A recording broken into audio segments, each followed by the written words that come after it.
A young man and a young woman were sitting on a bench near the bus station, trying not to look at each other.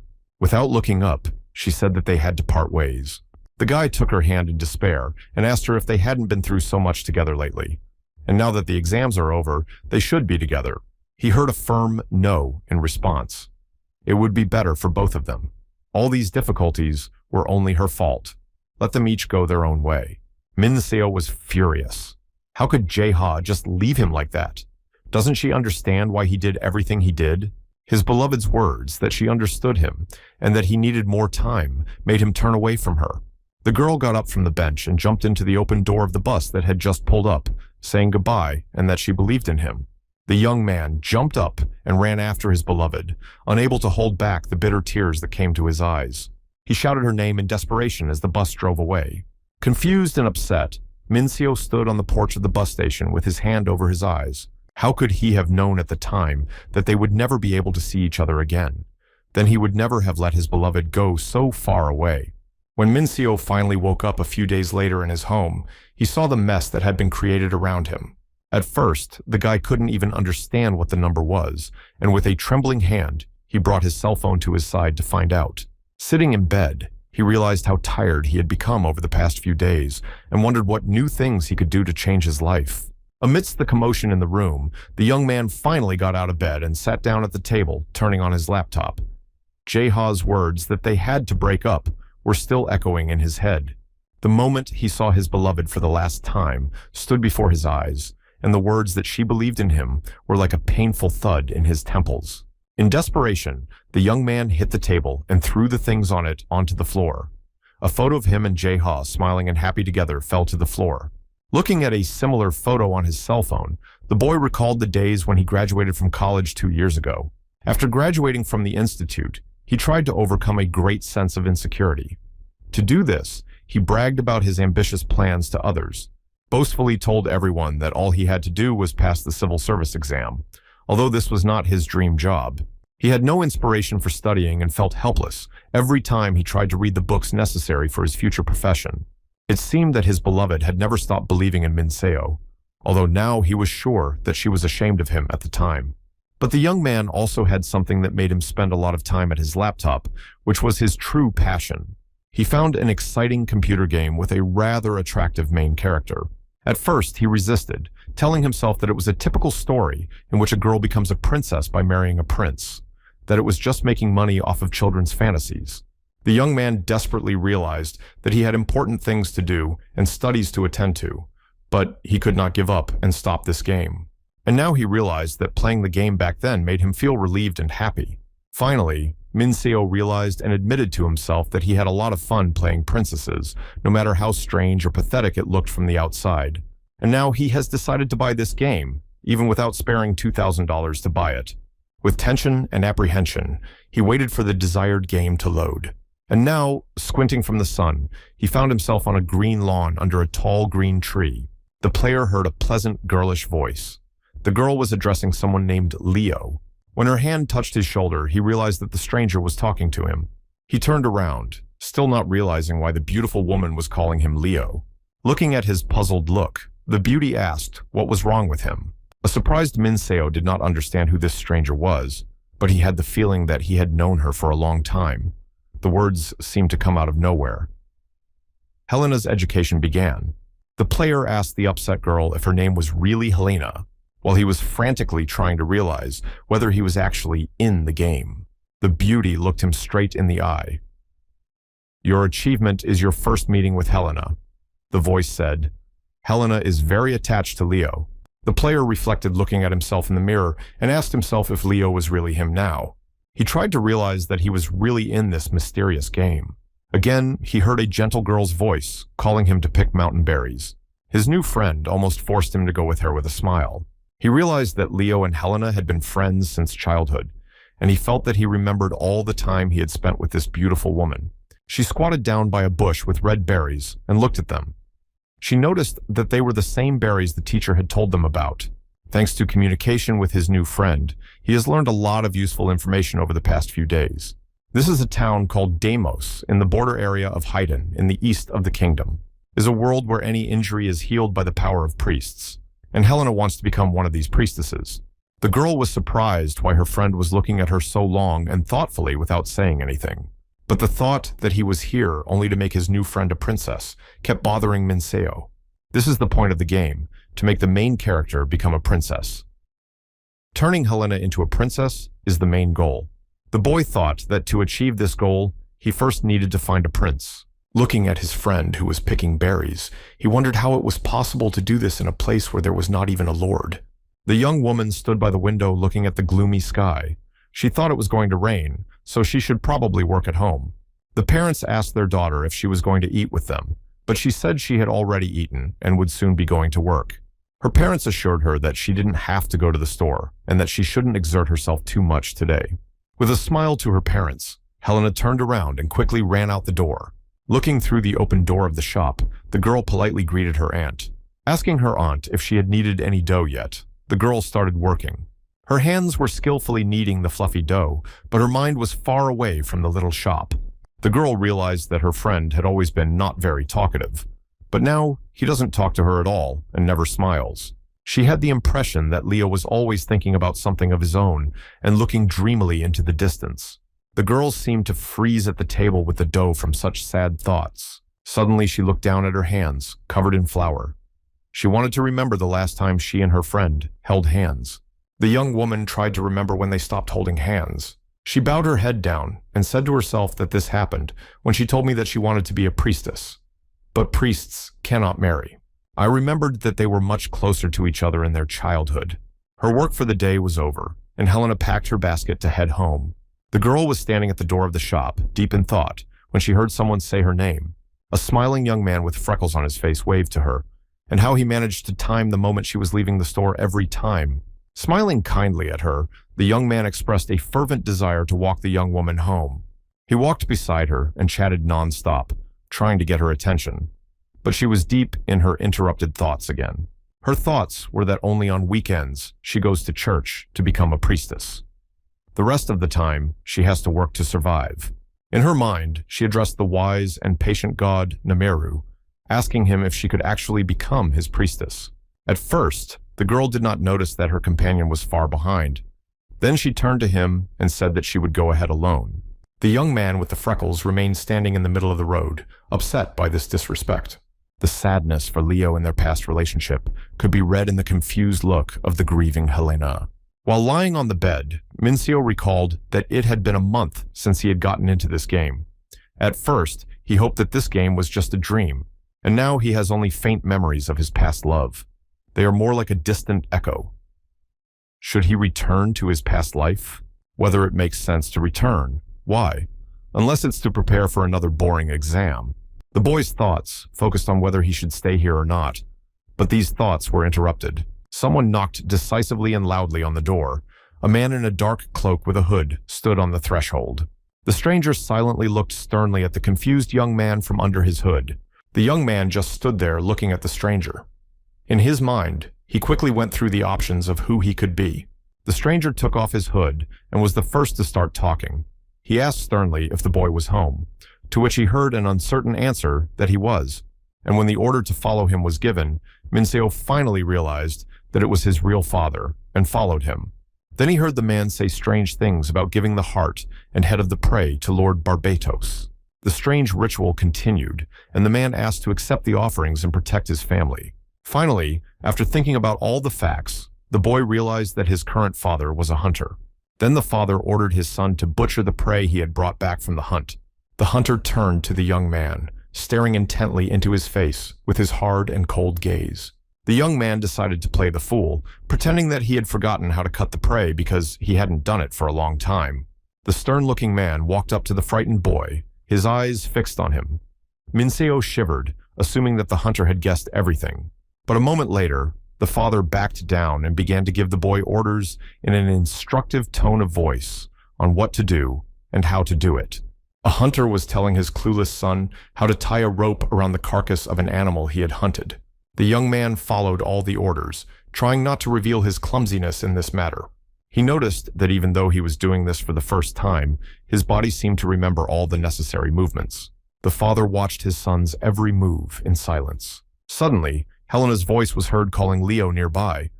The boy was happy to see her and asked if something had happened to her. In response to these words, the girl asked if he wanted to go for a walk with her. She smiled sadly at him and suggested that they go mushroom picking together. At that time, my father continued to do his hunting business despite his youth. The girl was waiting tensely for her friend to decide whether he would go for a walk with her. Now they are sitting in silence on the lawn next to each other, and no one starts a conversation. The upset boy feels that he should start the conversation first. His question about what is wrong makes the girl start a dialogue. Her first words make the guy nervous, because she asks if he remembers. A friend reminds him of a story about how a priest cured her seriously ill father 10 years ago, and says that since then, she, like the savior priest, has wanted to devote herself to helping other people. The girl shared with her friend her doubts about whether she would be able to achieve this goal, and she looked him in the eye and said she wanted to live here with him, to be able to walk with him in the forest like that. The young man listened attentively to his friend. He was a little upset by this frank speech, but the next direct question, whether he personally wanted Helena to become a priestess, completely stumped him. The guy was thinking hard, not knowing what to say to his friend who was waiting for an answer. He did not want to lose her in any way, because he had long since realized that he liked Helena and not just as an old childhood friend. His heart pounded like crazy when the young woman put her frail hand on his arm. They turned to each other and looked into each other's eyes in silence, not saying a word. Then they stood up and walked out of the forest to the town, still holding hands. But when he entered the village and saw a carriage with horses and people standing near it, the young man felt an unexplainable disturbing sensation.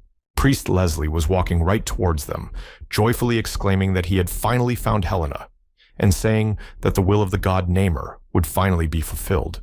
The young couple was very surprised and frightened by the priest's passionate speech. Next to the monk, Leslie stood a knight and a priestess of high rank who said she would take the young woman to a monastery.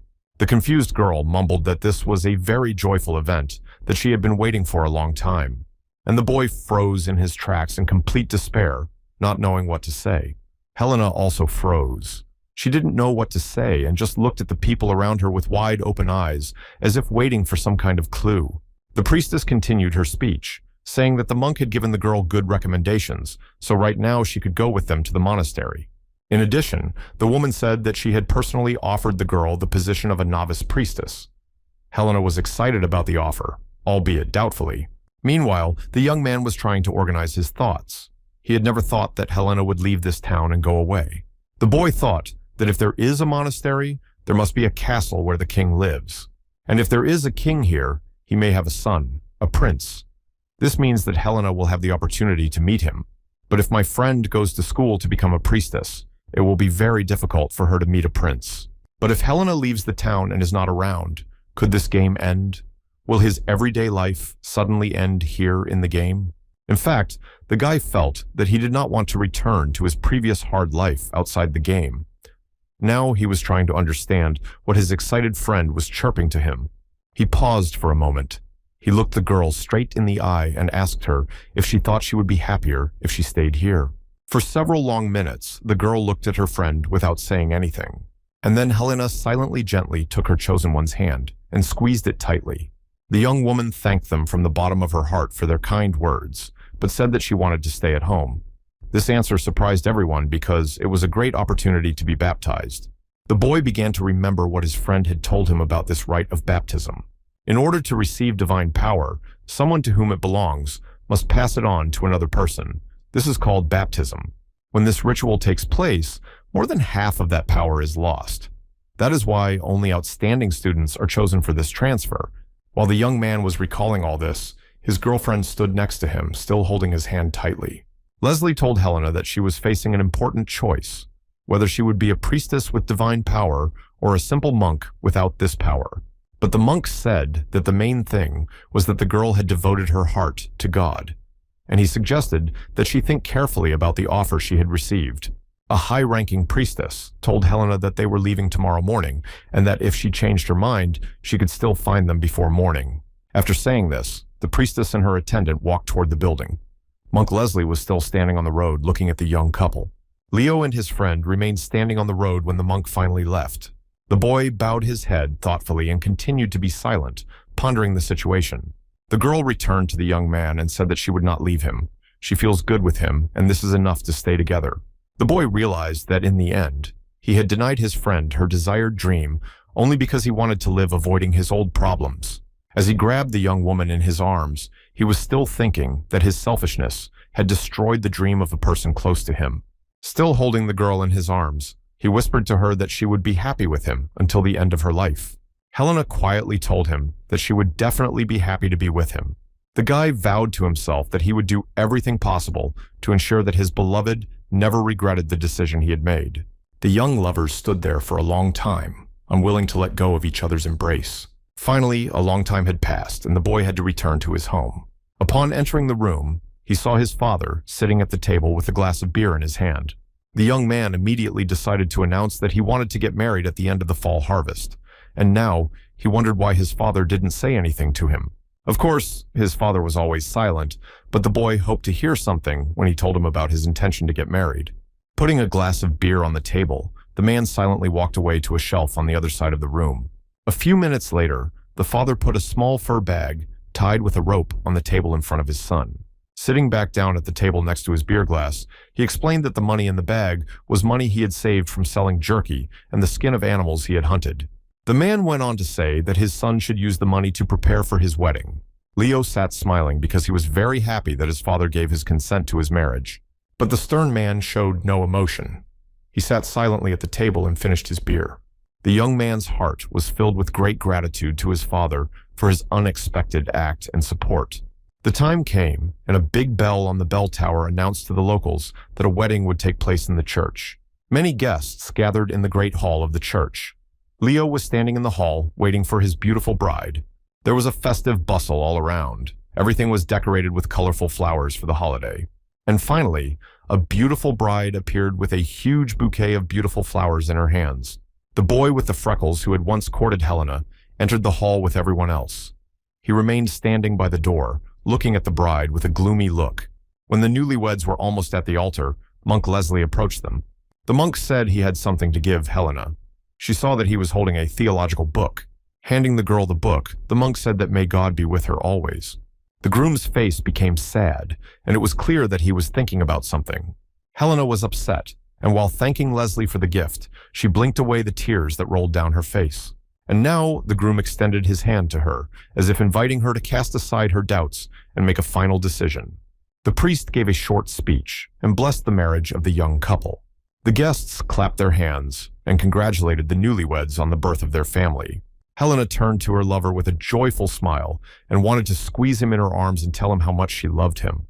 The happy young man was smiling sincerely and wanted to say that he also loved his woman very much. But an ominous voice sounded in his head. It said that it welcomed the player. Helena got married. At that very moment, everything around him changed. Minseo stood in the empty hall, desperately calling out Helena's name into the void. Her name seemed to melt on his lips, and the whole world he had been living in for the last few years disappeared without a trace. The image of the bride still stood before the eyes of the shocked boy when the ruthless voice said that it thanked him for playing the game of raising Helena. The voice said that Helena's last profession was as a hunter, and her husband was Leo. Leo's last profession was hunter, and his wife was Helena. The voice summarized the game. The world existed in the town of Demos. The point of the story is the end of a childhood friendship. The confused guy was still standing and shouting that he did not understand what had happened, but the only response was silence. He repeated and repeated that he was the real Leo. It was as if he did not understand who had so cruelly interfered with his new and beautiful life. The young man continued to shout the name of his beloved Helena into the silent space, but silence reigned around him. Minso found himself in complete darkness. It seemed to him that the world around him did not exist at all, neither the real world nor the world of the game. Hundreds of questions were running through his head that he still had no answers to. Suddenly, he remembered his past, and somewhere in his subconscious, the forgotten name Jae-ha popped up. Her figure seemed to flash before his eyes, and the young man was glad to see that he remembered his Jae-ha, at least a little. But at that very moment, the beautiful face of his beloved Helena appeared in his memory. Through the tears coming to his eyes, Minseo firmly decided that he must finally get out of this darkness and this nothingness. He was depressed and sad, but again, a soulless voice spoke to him. It told him that the player had failed to make Helena a princess. As Leo, he became a great hunter and lived happily ever after with his wife, and some of the hunting skills he gained in the game will be available to him in the future. As soon as the words that the player has to start all over again were heard, Minseo felt like he was falling into the abyss. No one heard his scream, and he continued to fly down at breakneck speed. Restart. Finally, the fall stopped. Squinting his eyes, the young man saw mountain peaks in the snow and the bare branches of large trees around him. Looking around in surprise, he realized that he was standing in a snowy clearing, holding a sword in his right hand. The player, like the last time, heard a girl's voice calling out Leo's name and asking if he could hear her. The boy wondered if Leo's name meant that he was back in the old game again. In response, he said Helena's name loudly, and he heard that she had called him first. A stranger stood in front of him and asked him why he was staring at her, and whether he wanted to get a kick. Minseo felt dizzy again. He closed his eyes as hard as he could and put his hand on his head.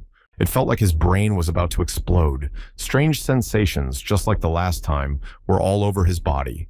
A young woman standing nearby cheerfully addressed him again, calling him Leo. The stern beauty turned to him again loudly, asking why he was daydreaming. It was Helena, but not the Helena he had known before, the one he had grown attached to and loved. Looking around him once again, Minseo realized that this area where he was now was completely unfamiliar to him. The excited boy finally realized that this was a completely new scenario in the game, and again the voice began to tell him the new rules. The rule is that in the game now, he can choose the curator's activity. There are 4 options to choose from: Merchant, Barde, Retired Knight, Traveling Jester.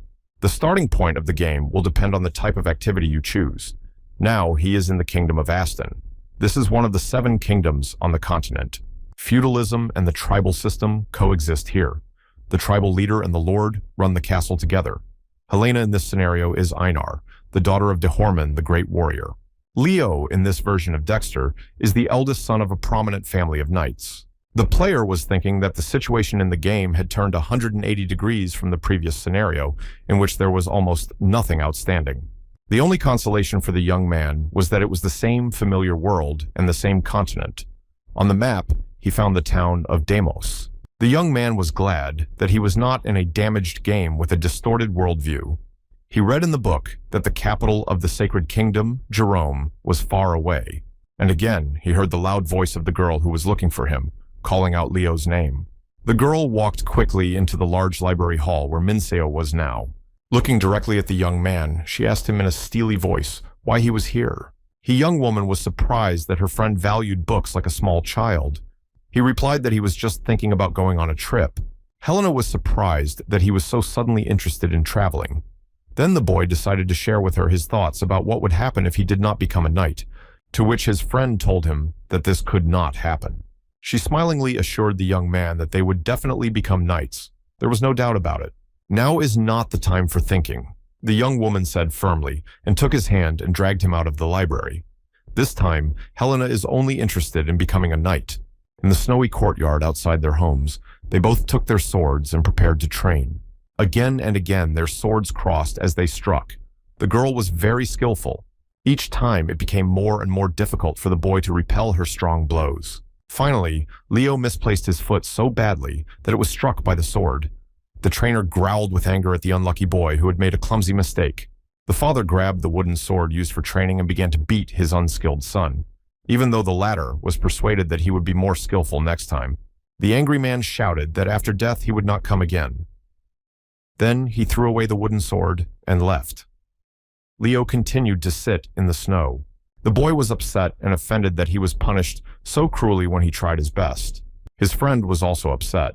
She was surprised to hear that he used to do much better because of his peculiarity. She asked him what was wrong with him. The boy tried to repeat the sword exercises he had just performed. His girlfriend tried to support him, saying that he seemed to be doing well. At dinner in the great hall, Leo's father sat disgruntled and sad, his arms crossed over his chest. The tribal leader was surprised to hear that the Lord's son was somehow strangely and ineptly wielding a sword during training. The Lord sadly complained that his son seemed to have forgotten how to use a sword. The tribal leader consoled his friend, saying that at a young age it was quite normal to want to swing a sword as you wish from time to time. But Leo's father was inconsolable and convinced that it was not just youthful stupidity and that it was much more serious. Helena's father said that he was still scolding the young man. Otherwise, his future son-in-law would lose his temper. Leo almost choked on his last sentence. And addressing the boy, the leader asked him to look for his daughter. The young man stood outside the hall and thought about what he had heard at dinner. A future son-in-law. That is, he would have to become Helena's husband. This time the game asked him to turn Helena, whom he promised to marry, into a princess. Minseo didn't understand whether it was possible to complete the game at all. Does he have to marry Helena again and see the same meaningless end to this game? Whether he could live repeating the same thing every time. The young man told himself that he wanted to return no matter what, because he has Jae-ha.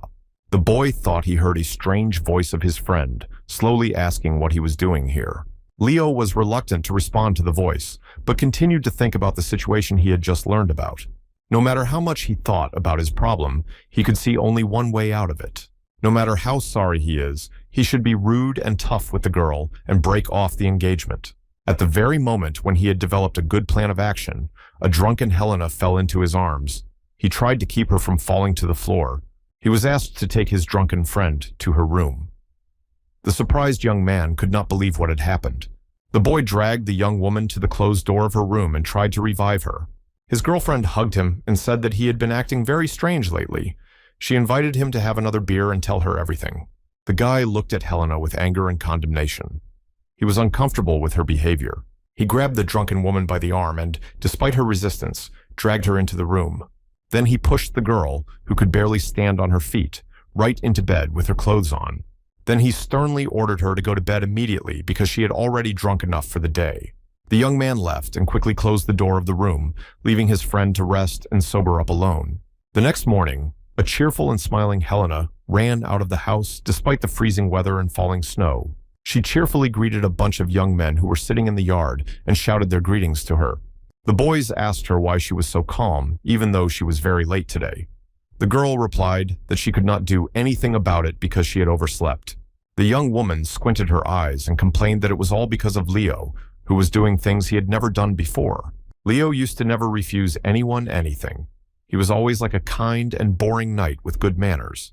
The girl continued to gossip, saying that her fiancé was completely different now. His connection to the sword was not what it used to be. In the past, this relationship was stable. Possession of weapons was powerful and had no weaknesses. Suddenly, the figure of Leo appeared around the corner and the girl greeted him with a raised right hand. Her friend was returning from his morning training. Although he was in a good mood, he complained that he thought they would kill him if they hit him again. The girl laughed out loud at this speech, saying that her uncle had beaten the clumsy boy again, and then she added that she liked the current Leo too. This upset and confused the boy a bit. His eyes showed concern. The girl turned to the crowd of guys and said that she and her fiancé were leaving.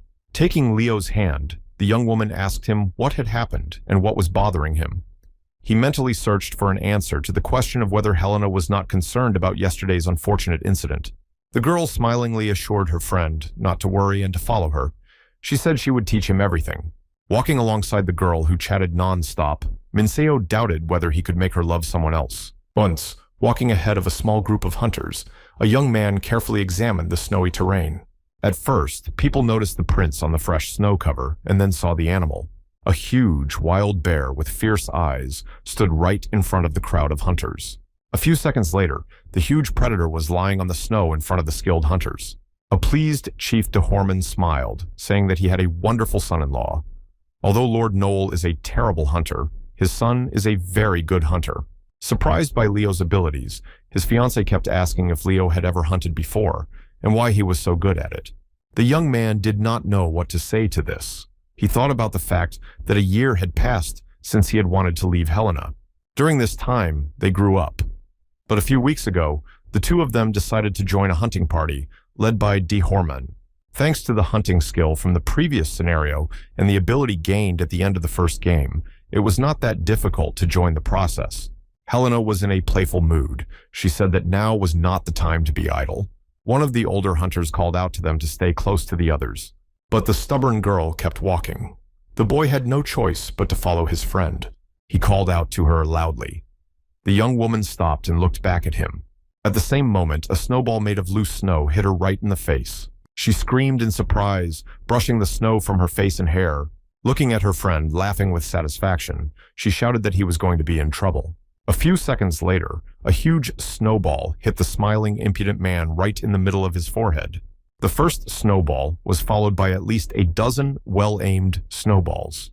Helena was tirelessly firing bullets at the boy quickly and skillfully, shouting that he should try to dodge now. Here he was, dodging snowballs, slipped and fell into a pile of snow. The girl ran up to her opponent laughing. First asked him if he agreed that he had lost the fight, and then reached out to pull him out of the snowbank. For a moment she stood staring intently into the young man's face. He too froze, staring back at his friend's wide-open eyes. Suddenly, the young woman let go of Leo's hand, which she was helping him to stand up, and the young man fell back into a pile of snow. The girl noticed huge animal prints on the snow cover. The friends went over and looked into the abyss with strange footprints leading down. The prints were shallow. What kind of animal could it be with paws like that? It must be very dangerous. Helena thought there was something down there. The brave girl was determined to go and see what it was. Otherwise, they might have missed an unknown animal. Her companion, on the contrary, believed that it could be very dangerous and that it was better to go back and call other hunters, that they would not miss anything. Finally, the young woman agreed that he was right and that there was nothing wrong with being cautious. And it was a very reasonable reasoning, because the next moment, the young hunters saw a strange creature. This creature that was waiting for them was called a mythical fox. It looks more like a magical animal than an ordinary predator. The good thing is that at the moment of danger, the powerful and experienced warrior Dehorman was by the young couple's side. The leader did not hesitate to rush at the terrible creature, holding his weapon firmly in his hands. The brave warriors of his unit followed him resolutely. The huge beast fiercely resisted his opponents. A few minutes later, the victorious shouts of the brave warriors who had defeated the huge predatory monster sounded. All the warriors were immensely happy about the victory. Leo thought about this moment in the game. Was this case a kind of event? But he did not understand the meaning of such an event.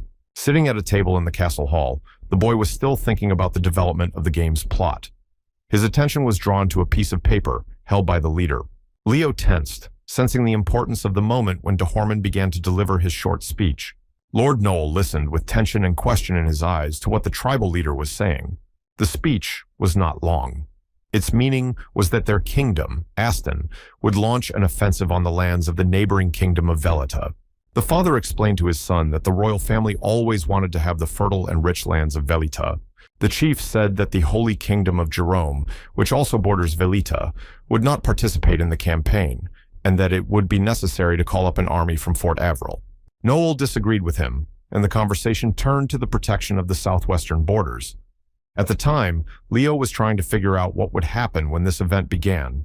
He did not have time to think about what would happen to his fiancée, and suddenly heard the leader say that Helena would be participating in this campaign. Stunned by this unexpected news, the young man sat there without saying a word. Helena just beamed when she heard the news. Of course, she is the daughter of a great warrior, and her help will definitely come in handy in this campaign. The girl was excited, thinking that her military experience would surely be useful on her way to knighthood, and ignored her mother's sad look. Finally, the young woman told her that it was okay, that every soldier had to take part in military campaigns. As the young woman stood hugging her parents, the young man wondered if she would have gone on this hike if a mystical fox had harmed her in the forest. The boy was trying to figure out if there was a variant of the game other than the one where Helena disappears. The young man walked into the room where his father was sitting by the window, slowly turning the pages of a book. The lord looked up from his book and looked at his son, who was standing next to him. After a bit of hesitation, the young man clearly said that he would also go on the campaign with his fiancée because he was going to become a knight. Looking his son straight in the eye, the man said he would not allow this to happen because going on a hike with the skills he had was a direct path to loss. The young man argued in despair that such a campaign does not always mean severe consequences and losses. Noel was furious and yelled that his son was a stupid boy who couldn't talk about what could really happen on a dangerous hike. And if the young man continues to talk all this nonsense, he will cripple him himself. The angry man would not listen to anything and ordered the naughty boy to get out. After kicking his son out of the room, the lord sank into a chair and covered his face with his hands. Leo stood outside the door with a gloomy face and did not understand what to do now and how to deal with Helena. The Lord was not joking when he threatened to cripple his descendant, whom he pushed so hard that he flew into the corner of the room and fell to the floor. He was beating the naughty man and shouting that he thought the knight of Castle Avril would not find out about the secretly sent request. The boy did not defend himself and tried to ignore his father's kicks. The young man could not find any other way to solve the problem than to go to the city and find those who were in charge of enrolling him in the army. He stood in a line of young men as young as he was and daring to sign up for the army. Now he has no choice but to wait for the day of the draft. The day before the day of the draft, Leo looked out into the yard and saw Helena practicing various sword exercises. He called out to her and offered her a training match. Clutching his wooden training sword tightly in his hands, the young man prepared for the test. Smiling, the girl put aside the real sword she had been practicing with and slowly picked up a wooden sword for training. She said that her opponent should be very careful now because her body is in perfect condition for the competition. This speech did not affect Leo's determination to get on the hurts immediately. The training sword was clutched tightly in his palms, and he was determined to win the competition. The girl stood opposite him, also confidently holding her weapon in her hands. The warning and the stern look of her friend were clearly not enough to frighten the enemy. The chief's daughter was on the alert when the enemy began his attack. Looking into his face, she smiled, holding back a punch. And the moment the enemy recovered, she struck back. The surprised opposition could barely keep their feet from such a powerful counteroffensive. And the warrior had already raised her training sword again, preparing to strike again. It took a lot of effort for the boy to hold back such a powerful onslaught. The training continued, and it seemed that the skilled warrior was not even a little tired. She not only skillfully deflected the enemy's attacks, but also very deftly dodged some of them. Again and again, its opponent experienced new combat techniques. But finally, Leo very skillfully and confidently restrained the powerful blow that his friend had thrown. The young woman smiled at him and asked him encouragingly if he had actually gotten better with the weapon. Smiling, the boy replied that of course he hadn't been idle all this time. After a short rest, and without wasting much time, both opponents began to fight again. The young man tried to attack continuously, making various sword strikes and looking for a weak spot in the opponent's defense. The sounds of the wooden swords hitting each other echoed loudly around, announcing that the competition was still going on. Finally, Helena had a good chance to trip up her opponent. The boy crashed to the ground with a bang and realized that this time he had lost. The victorious woman held her sword to his throat and said that his strange sword skills were far from perfect. The young woman smiled victoriously at her defeated opponent, who could not believe that it was over so quickly, and taught him that he needed to train hard. The young man, who had deftly jumped to his feet, picked up his girlfriend and threw her down. Furious with rage at such a treacherous maneuver, the young woman cursed and fought back. But when I heard from the guy that he understood everything perfectly, I froze in amazement, looking at him. Looking into the sad and confused eyes of her friend, she finally realized why he had done this. She smiled gently at her friend, and in her eyes flickered bright lights he had never seen before. Helena's hand gently touched his face, and she assured him that he would definitely return from the trip safe and sound. Hugging him by the neck, she told him that he shouldn't be idle and devote all his time to training. And finally, the moment came when their lips merged in an amazing kiss. It seemed to the lovers that time had stopped and the whole world had ceased to exist. When Leo woke up the next day in his bed, he couldn't figure out whether he had dreamed it all. He recalled all the details of the previous evening when he said Helena's name. When he realized that the girl was not with him, he ran out of his room, half-dressed, shouting her name loudly. In the hall, Dehorman and Helena were sitting at the breakfast table, and Helena immediately blushed and dropped the apple she was eating on the floor. The boy could not move without knowing what he should say. The silence at the table was suddenly interrupted by the loud laughter of the tribal leader. The father realized everything and continued to laugh incessantly at the upset and embarrassed couple. The girl continued to sit at the table in embarrassment and lowered her head so that it was not obvious how upset she was. After laughing to his heart's content, the leader invited his future son-in-law to join him for breakfast. A large crowd of those who were going on a hike and those who were seeing them off had already gathered at the main gate of the castle. Helena's mother hugged her daughter and begged her to take care of herself. When saying goodbye, the young soldier also told her father to take care of himself until she returned. The two rulers of the castle stood side by side as they saw off their troops on a long march. Finally, the moment came when it was time for Leo to say goodbye to his fiancée. The young man looked intensely at his beloved's face as if he wanted to memorize all her features for the rest of his life. The young woman looked back at her lover, and fought back the tears that were about to well up in her eyes. Finally, she smiled through the force and said that she would definitely come back to him. He squeezed his beloved in his arms with all his might and begged her to come back alive and unharmed. The girl confidently replied that she would definitely become a knight when she returned from the campaign. The bugles blasted and the drums thundered, announcing that the march had already begun. Standing a little further away from the crowd of people who were seeing him off, Leo tried to appear calm and not show his feelings.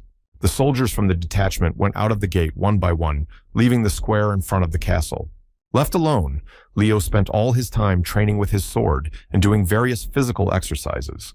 He hoped that when he learned to use the sword well, his father would allow him to join the squad and fight side by side with his beloved. Hoping for this, he had little doubt that it would happen. But soon the news came that Helena would never return. Helena, the warrior whom he had been waiting for to return from the campaign, is no longer there. Once again, the ruthless voice told him that it was thanking him for playing the game of raising Helena. The voice said that Einar Helena's last profession was a warrior of the Einar tribe and was single. Dexter Leo's last profession was knight, and he was single. The voice summarized the game. The end of the character's interaction is a worthy end to life. Just like the last time, Mincio asked himself again whether it all made sense. The young man was in complete despair because his beloved left life as a true warrior and he could not even be with her. After the end of this story, Leo, who was forgotten in this world, also soon passed away. You failed to make Helena a princess, the voice impartially summarized. When you became a knight, you spent your life defending your castle and thus gained the ability to wield a sword and also inherited a sword. Restart. Last time he learned hunting skills. Now he's got a sword. Maybe in the future he'll become so strong that he can overcome all obstacles, Mincio thought. And once again, the boy realized that the game had thrown him into a new and unfamiliar place. Looking around, Mincio realized that he was sitting on dirty, cracked slabs against the wall of an unknown building. He heard a quiet girl's voice calling out to his brother and was horrified to see the girl's appearance. Confused, he did not know what to say to the blonde woman who sat down on the stove next to him and quietly said that she was hungry. The young man was thinking that if we compare this character Leo with the previous ones, something seems wrong with him, and that this girl next to him could be Helena. What's wrong with the current Helena, and why this Leo left her in such a miserable state? The unclean woman in tattered clothes closed her eyes and whispered to give her a drink. It turns out that this time they are brother and sister, the boy thought. But she looks just awful. If nothing is done right now, her soul may leave her body. The young man looked out from behind the corner where they were sitting and saw a square with many people in front of him. The player realized that in this scenario, he and his sister are beggars. The young man silently looked around the busy street at the passers-by in the food shop in front of him. When he saw the food on the counter, he felt his stomach twist with hunger. The owner of this small shop was very unhappy with the boy's appearance. A stern man grabbed a huge stick and approached a beggar who came too close to the counter. The man shouted at the impudent boy in a menacing and loud voice. Waving his stick, the shopkeeper ordered Leo to get out while he was still good. The boy stood there with his head bowed, justifying that he had no intention of stealing anything. The poor man only asked for a little water and promised to pay for it later. The merchant was even more enraged by this speech and swung his stick, shouting for the annoying boy to get out of the way. But the unfortunate man realized that if he gave up now, he and his sister would never survive in this state. The trader never struck, stopping the stick at the boy's temple and looking at him once again in surprise. The poor man quickly said that he was only asking for what was no longer suitable for sale, chicken legs or heads that would go into the garbage anyway. The shopkeeper scratched the back of his head, wondering if the other traders would mock him for feeding the beggars. The poor man stood with his head bowed and mumbled that he had to take care of his little sister and that they would never forget their master's kindness. The shopkeeper was reluctant, but he finally agreed to give me some money and went to his counter. And now they have food that can hardly be called tasty or very nutritious, but it's at least something. Leo leaned against the wall and was glad that he and his sister had managed to eat at least a little bit, but it would be nice to find somewhere to drink.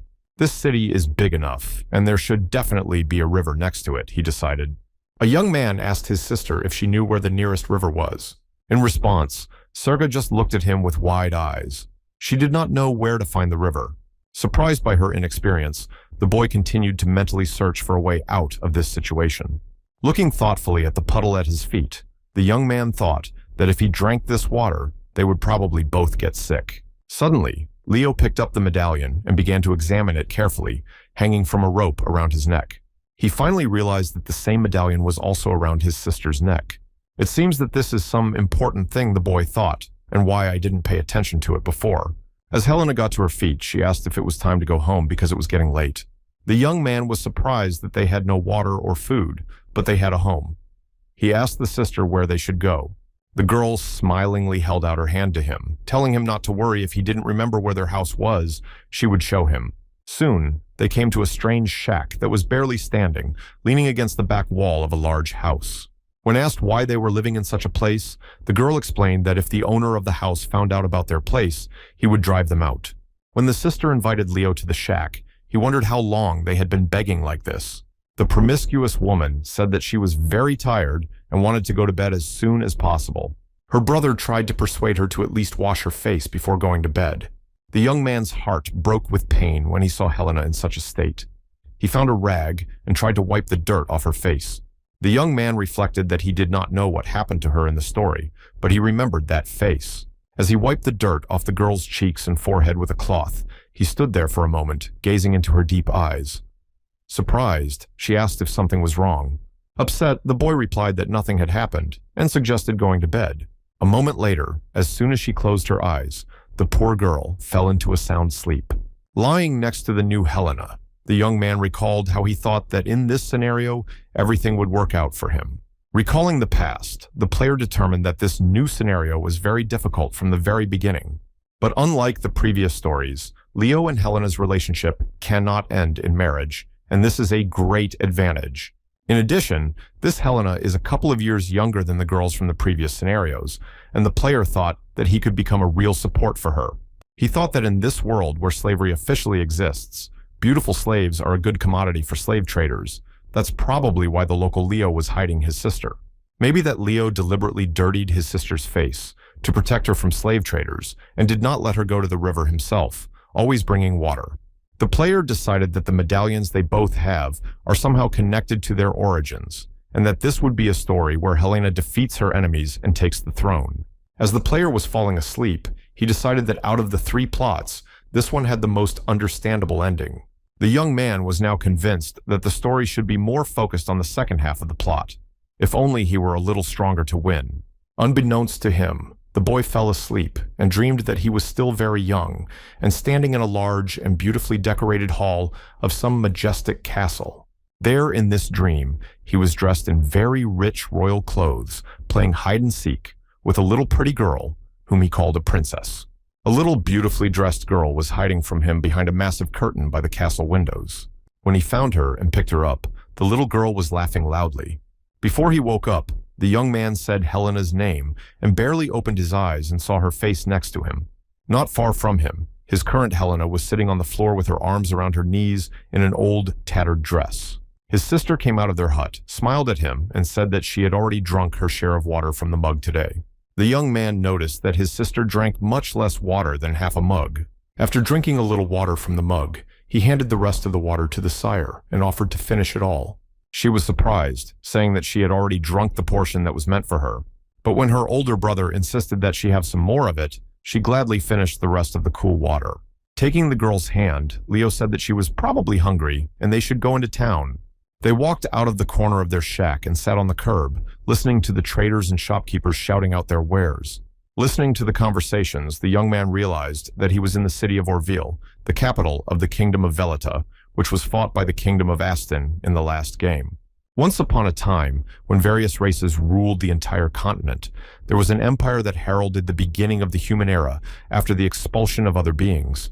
The young man learned that it was the Archaean Empire, which soon split into 7 kingdoms, one of which was the kingdom that received the largest share of the imperial inheritance, because it was the richest kingdom and the greediest people lived there. The older brother thought that it would be very good if he now had a reliable person whom he could trust to take care of Helena. As the young man stood there thinking about his plans for the near future, he noticed that his sister was leaning to the side, sitting on the stoves. She would have probably fallen to the ground if the boy hadn't quickly picked her up. In a barely audible voice, the poor woman said that she was suddenly dizzy. When he put his hand to her head, the young man felt that she was running a fever and noticed some red spots on her body. After making the girl comfortable against the wall, Leo ordered her to sit here and not move until he found the hospital and returned to her. The boy ran as fast as he could through the unfamiliar streets and looked in all directions, trying to see the hospital building. But no matter how many times he ran through various large and small streets, he never came across a hospital. In desperation, the poor man called out to passers-by, saying that his younger sister needed immediate help, but they passed him by without paying attention. The indifferent crowd of passers-by did not respond to his desperate cries for help. Finally, someone called out to him, forcing him to stop and look around. He was called by an old woman, who told him that he would find a hospital around the corner of this street. The old lady said that if his sister was very sick, he should hurry. Shaking himself off, the boy realized that he was very weak and barely alive. Wasting no time, he ran with all his strength to the place where he had left Helena, and taking her on his back, tried to walk as fast as possible. He was begging his sister to wait a little longer until they got to the hospital, and he thought that Helena's body was so exhausted and weak in this story. Alone and almost exhausted, the young man finally dragged his sister to a building with a sign that said it was a hospital. The exhausted young man knocked on the door, hoping that they would be rescued behind it. In front of him stood a tall man with a stern face, wearing clothes that most likely meant he was a doctor. The doctor looked appraisingly at the vagrants standing in front of him and blocked their passage into the room.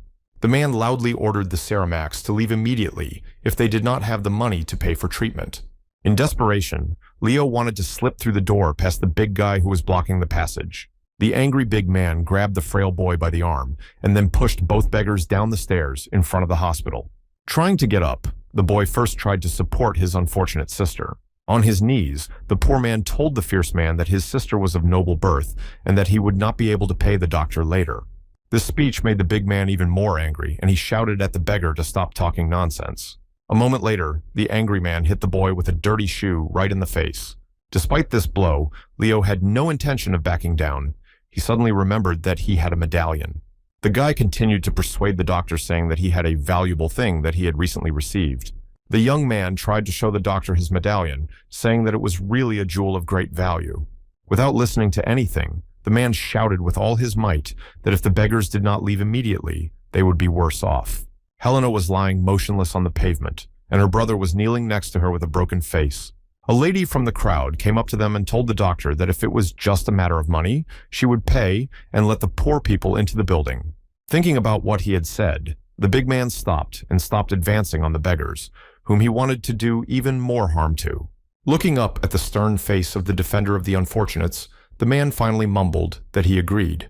The lady was trying to help the boy to stand up, asking how he felt, while the big man picked up the girl. Raising his mutilated face up, Leo tried to say words of gratitude to the unknown woman who saved them. Before he could say everything he was trying to say, the exhausted guy lost consciousness. When Leo regained consciousness, he abruptly sat up on the bench where he had been lying covered with a blanket and looked around in surprise. Continuing to look around the room with one eye because the other was bandaged, the young man tried to figure out where his sister was.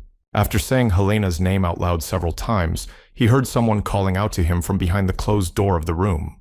When he went into another room, he saw his sister lying in a bed next to the lady who had rescued them. But this was clearly not a hospital. Helena's eyes were closed, and red spots were visible on her haggard face. The excited young man asked the lady what the doctor said about the patient's condition, and was told that she had already received all the necessary medications. The woman went on to say that doctors don't understand anything. They are just charlatans who rely on the healing done by priests. The young man was very worried, not knowing what to do next when he heard that the cause of the disease was the food that had such a terrible effect on his weak and exhausted body. The woman went on to say that to determine this, you need to be a doctor, and she understood this from the very beginning.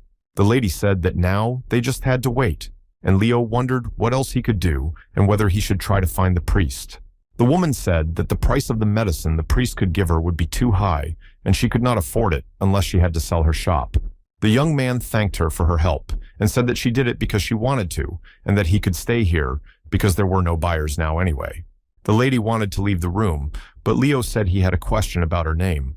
And when she turned around and looked at him in surprise, he said, as if to justify himself, that he simply did not know how to address her. Looking the young man in the face, the woman said that her name was Cassia. Sitting at Helena's bedside and holding her hand, the young man wondered why the illness could have arisen. Food could not be the cause because they ate the same thing. He recalled that yesterday he had given his sister only clean pieces of meat to eat. Is it possible that Helena's fate was determined at the beginning of the story, or was her illness a planned event in the game? Looking at the state of this Helena, it will not be surprising if she leaves this world right now. It's possible that the help they received from Cassia was also part of the game's planned event, but it is possible that this is not the case because everything is very serious now. The player thought that this was probably the scenario with the highest starting difficulty level with Helena's serious illness and in such difficult conditions. Having come to the conclusion that this scenario was impossible to complete, the player decided to think over all the events that had happened to him again. He recalled that from the very beginning of this scenario, his sister told him that she was thirsty, but this morning, she hardly drank the water in the mug. A hunch like a bolt of lightning struck the player's tense brain. Whether the girl could have drunk dirty water from a puddle while he was running around looking for food for them, the young man realized that he had left his sister all alone when he went in search of her. Leo sat by his sister's bedside with his hands over his face, saying that she had to survive and blaming himself for what happened to her. Swallowing bitter tears, he suddenly heard the faint voice of the patient calling him. The guy brought a full mug of water and asked her how she was feeling. The girl asked why her brother had such a sad face and tears, because she had a dream where he was happy and laughing. Leo told her to stop talking and to drink some water and go to rest. The guy hoped that now the patient would drink some water, have a good rest, and tomorrow she would feel much better. Supporting her weak body, the young man spoke kind words to her and persuaded her to drink a little more water. But after a few more minutes, Leo felt that Helena was not breathing. She had left this world. While despairing that he could not save his sister, the young man heard a voice again, thanking him for playing the game of raising Helena. The voice said that Helena de Yarrel was unemployed and single. Leo de Yarrel's last profession was a cobbler, and he was married to Senia. The voice summarized the end of the game and the end of the characters of the beggarly brother and sister. And then he informed me that the player had failed to make Helena a princess. Barely able to contain his feelings, the player listened to the words that he could not protect his younger sister because he was a beggar. As a consolation, he will be provided with money for startup capital. Restart. And now, squinting from the sun, he found himself again on a green lawn under a tall green tree and heard a pleasant girlish voice addressing Leo. Helena, a very familiar figure from his very first game, was approaching the boy, chatting cheerfully. Buna's girlfriend is unhappy that he did not listen to her attentively and did not answer her questions. It was the very first Helena, and he looked breathlessly into her face and thought with joy that he was back. The young woman left, offering to follow her, and the player reflected that he felt as if this first story had happened to him quite recently. If we have to start the whole story all over again, will his brain be able to withstand the constant repetition? But it would be unfair to Helena. In any case, everything will end as soon as she becomes a princess. So, if somehow the girl can remember what happened in the previous scenario, they will never be able to leave this place. The young woman asked him what had happened to him and why he was so thoughtful. The guy was thinking that there could be two possible scenarios now. First, if Helena agrees to go with a high-ranking priestess to the monastery. If he does not interfere and allows her to leave, she will become a priestess and will no longer be able to become a princess. The second option is that he will not allow her to leave, and then they will get married, and Helena will not become a princess again. But neither the first nor the second option is suitable for fulfilling the mission of this game. The boy was despairing, saying that this game was driving him crazy and he could not find the right way out. While thinking in this way, the young man touched his belt and noticed that there was a wallet bag hanging from it in which he found coins. The guy recalled that at the very end of the last story, a voice told him that he would receive compensation money that would become startup capital. The young man was delighted and thought that with this money, they could go to the Holy Kingdom, or to the capital of the Kingdom of Oren, or to the capital of the Kingdom of Conrad. The event at the church should take place sometime in the fall, he thought, so he and Helena should leave the town by then. But before implementing this plan, the boy decided to go hunting with his father to talk to him and get his blessing. Sitting by the fire with his father over dinner, Leo heard him say that his hunting skills had improved significantly.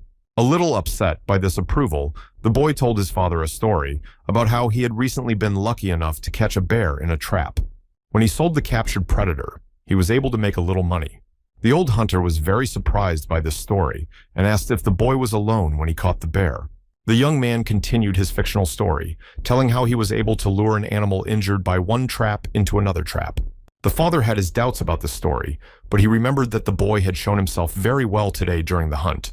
Then the young man told his father that he wanted to help Helena get to the capital's church, no matter what it took, but the girl's family had no money for the trip.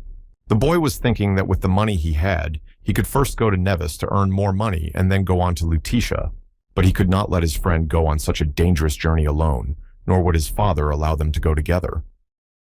The son looked at his father, waiting for an answer. The young man reasoned that even if he did not receive parental permission, he would still have to leave. A few minutes later, an old hunter came out of the house, holding a sacrificial bowl. The man splashed the liquid from the bowl into the fire, performing a hunting rite of blessing. The son was happy and very grateful to his father for his support. It was that clear day again, when friends gathered mushrooms in the forest together and then sat next to each other on a hill. Very soon, the moment should come when Helena decides to tell him that she was planning to become a priestess. But the guy decided not to let her do that and started the conversation first. Looking into his friend's eyes, Leo asked her if she wanted to go on a trip to Nevis with him. The girl was surprised by this unexpected offer, and her friend began to persuade her, saying that this city was the capital of their kingdom, and he dreamed of visiting it. Then the young man told his stunned girlfriend that he had heard that there were many jobs in the capital. Didn't he dream of becoming a hunter? The girl asked. The young man tried to explain that he could become a hunter at any time, and from Nevis you can then get to Lutetia, where the main church is located. A friend asked how they would get to Nevis because if they walked, the journey would take about 2 months and it was very dangerous. Smiling, the friend showed her the money from his wallet, saying that they could spend it on a trip. His surprised girlfriend asked him where he got such a lot of money and if his father had given him this money. The boy replied that his father had given him some of the pots, and he had earned the rest himself, and that he would be very lonely on such a long journey. The young man persuaded Helena to go on a trip with him, but she was still hesitant. But a few minutes later, thanking him for the offer, she replied that she would be happy to go with him. The boy was happy that his persuasion had worked, and now his plan should work. Leo decided that even if he hadn't been with her, the girl would have left town later anyway. On that very day, a small caravan of carts with various goods for sale at the market was leaving the town of Deimos. Then, when the goods were sold out, the carts would return with what the townspeople needed. The boy was happy to help shopkeepers load their goods into carts and then took over driving one of them.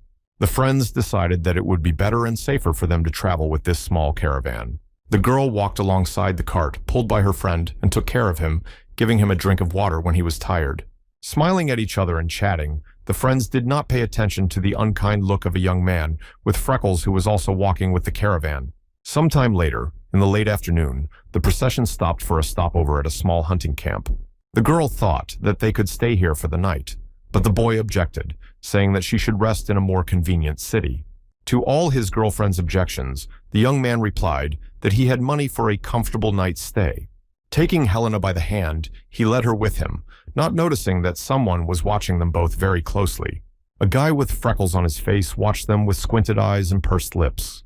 The young people walked hand in hand to the beautiful building of a local hotel. The hotel owner led them to a spacious room with 2 beds and told them to notify him when they were leaving.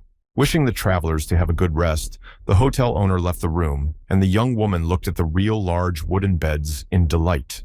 Dancing with joy, Helena circled around one bed, singing that tonight she would sleep in a real and huge bed. Tired of circling the room, the young woman asked Leo if they could afford such luxurious beds, or if they shouldn't have slept on the floor. The guy said that he had rented only this room for them, so it was not so expensive. Smiling at how angry his friend was at the news, he assured her that he would behave very well. As Leo lay in his bed, he thought that the news of sleeping in the same room had the opposite effect than he had expected. The girl was lying in a large and unusual bed, wondering why she couldn't fall asleep even though she was very tired. Sitting down on her bed, the young woman looked around the unfamiliar room and wondered how her friend fell asleep so quickly. She had never been so far away from her home, so it was comforting to have a familiar person there. Looking into her friend's face, Helena remembered the moment he suggested that she go to Nevis together. She recalled Leo telling her about the money he had saved and saying that he would be lonely without her on the trip. Then she fondly recalled how she had clung to him when they were sitting on a hill next to each other under a tall tree. She bowed her head and thought that she was very grateful to her friend for all this. Suddenly, the young woman heard her friend stir and groan in his sleep. Maybe he had a nightmare, she thought, as she sat down next to him on the bed and put her hand to his forehead. Trying to comfort and calm her sleeping friend, she stroked his head.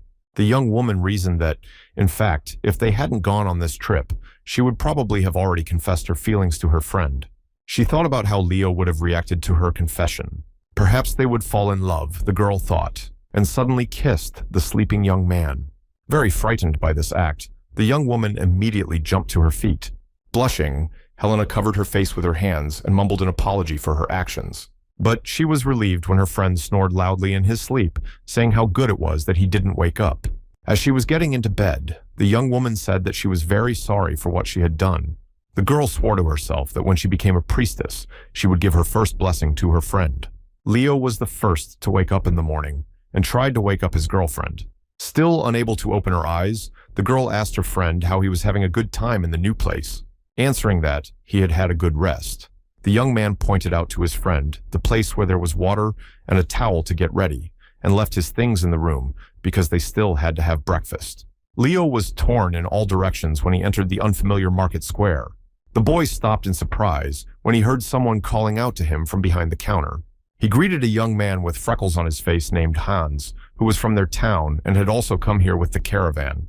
A fellow countryman also greeted the young man, asking him how he spent the night in this city. An interested Leo asked if they had already managed to sell all the goods and heard that the trade was good and everything was sold out. The guy with the freckles asked if his friend had already eaten breakfast and was told that he was taking care of it right now. Hans seemed overjoyed at the news and wanted to join Leo for breakfast. The young man decided not to refuse his compatriot, and the two of them moved on together. Leo reasoned that there was no reason not to communicate with the guy, but there were rumors that he was not working and was just hiding somewhere. At some point, the boy remembered his way of life in real life, far from the game, and decided that he had no right to judge anyone. He was distracted from these thoughts by the exclamation of a fellow countryman who wanted to ask him something. The young man looked around in surprise, not understanding what this acquaintance wanted to talk to him about. Hans, smiling nastily, asked if he and Helena had slept well together in the same room that night. The boy's gaze hardened as he realized why Hans had become attached to him. Now he was wondering what he should do now, get angry or ignore him. Deciding to turn everything into a joke, the young man smilingly replied that they were so tired that they fell asleep as soon as they entered the room. The guy with the freckles was about to say something insulting, but stopped when Helena called out to them as she approached. The girl was quite surprised by Hans's presence, but still greeted him. Leo told the girl that they were going to have breakfast together. Sitting at the same table in the restaurant, the young people ordered a hearty breakfast. With the look of a connoisseur, Hans started a conversation about how his friends had chosen a bad path because they would have to make a big hook to reach their goal. Leo replied that they had no other choice because there were no caravans with whom they could travel.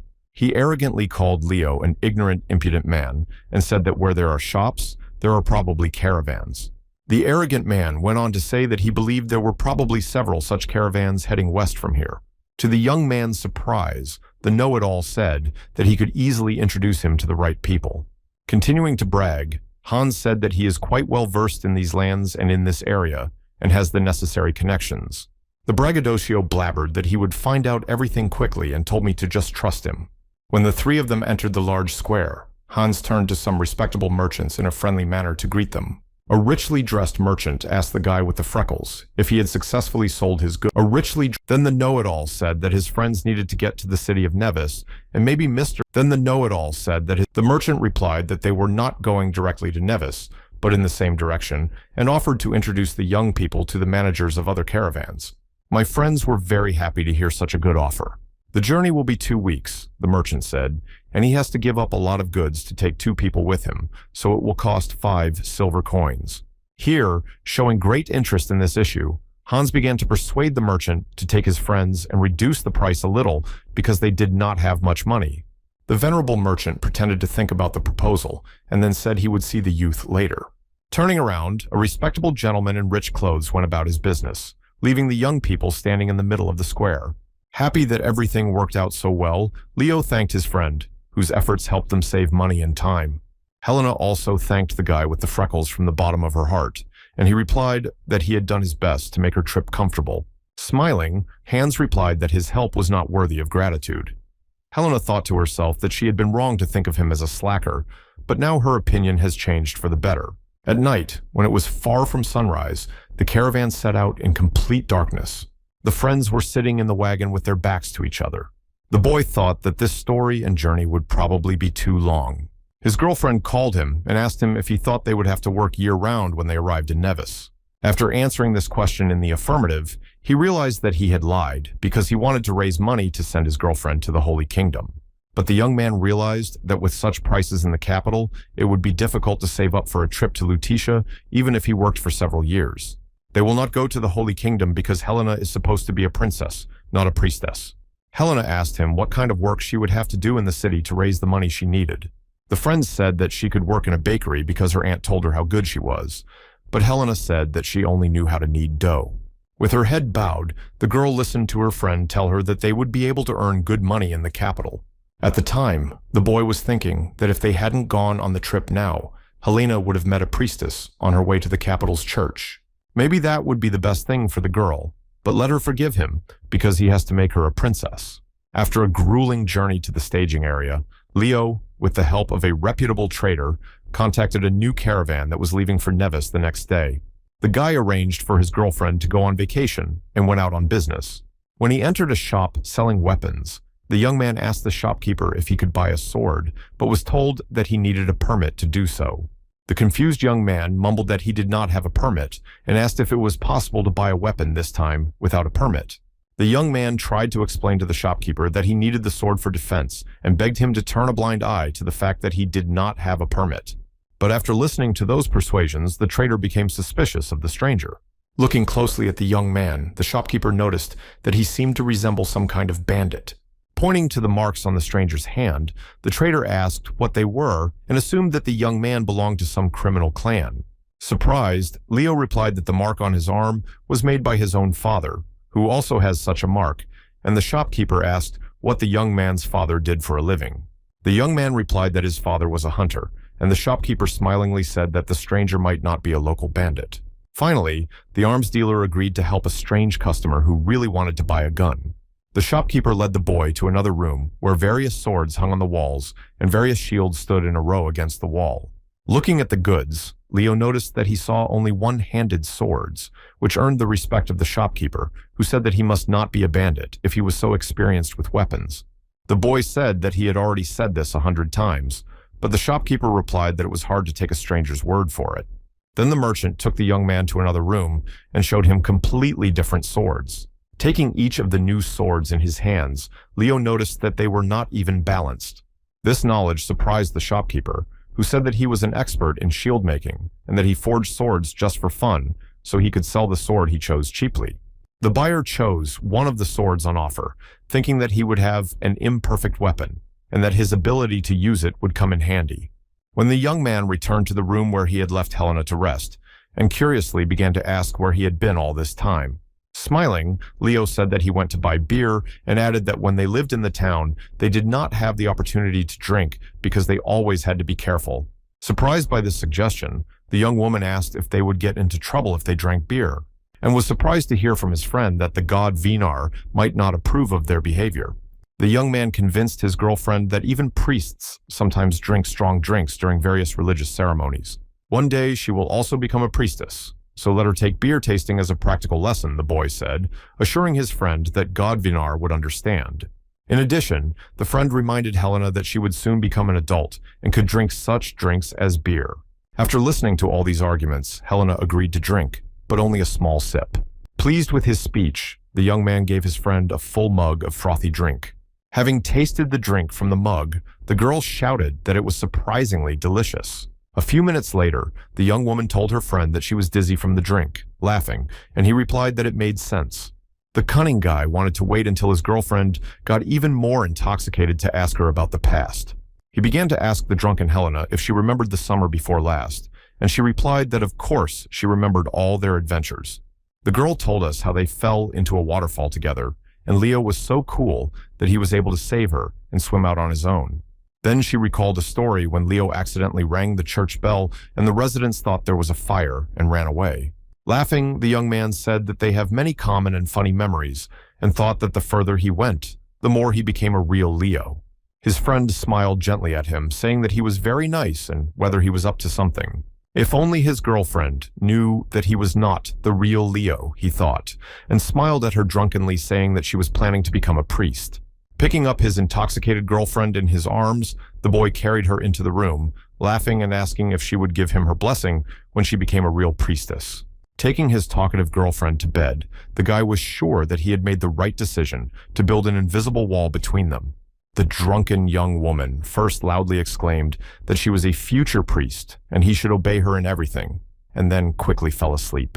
Smiling, the boy decided that he should not drink too often with his girlfriend. The next morning, the friends met with a man recommended to them by the owner of the caravan with whom they had come to town. Speaking gently to the couple, he told them that everything in Nevis was very expensive, but he knew a landlord who would be sympathetic to their needs.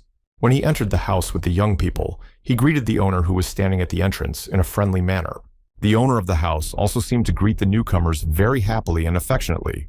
The attendant asked the owner to provide a room for the young couple to stay. The mustachioed man replied that he had a room for two, but there were so many guests that there were not enough rooms for everyone. The attendant sycophantically asked to give the young people at least the most ordinary room and to give them a discount on the price for the sake of their acquaintance.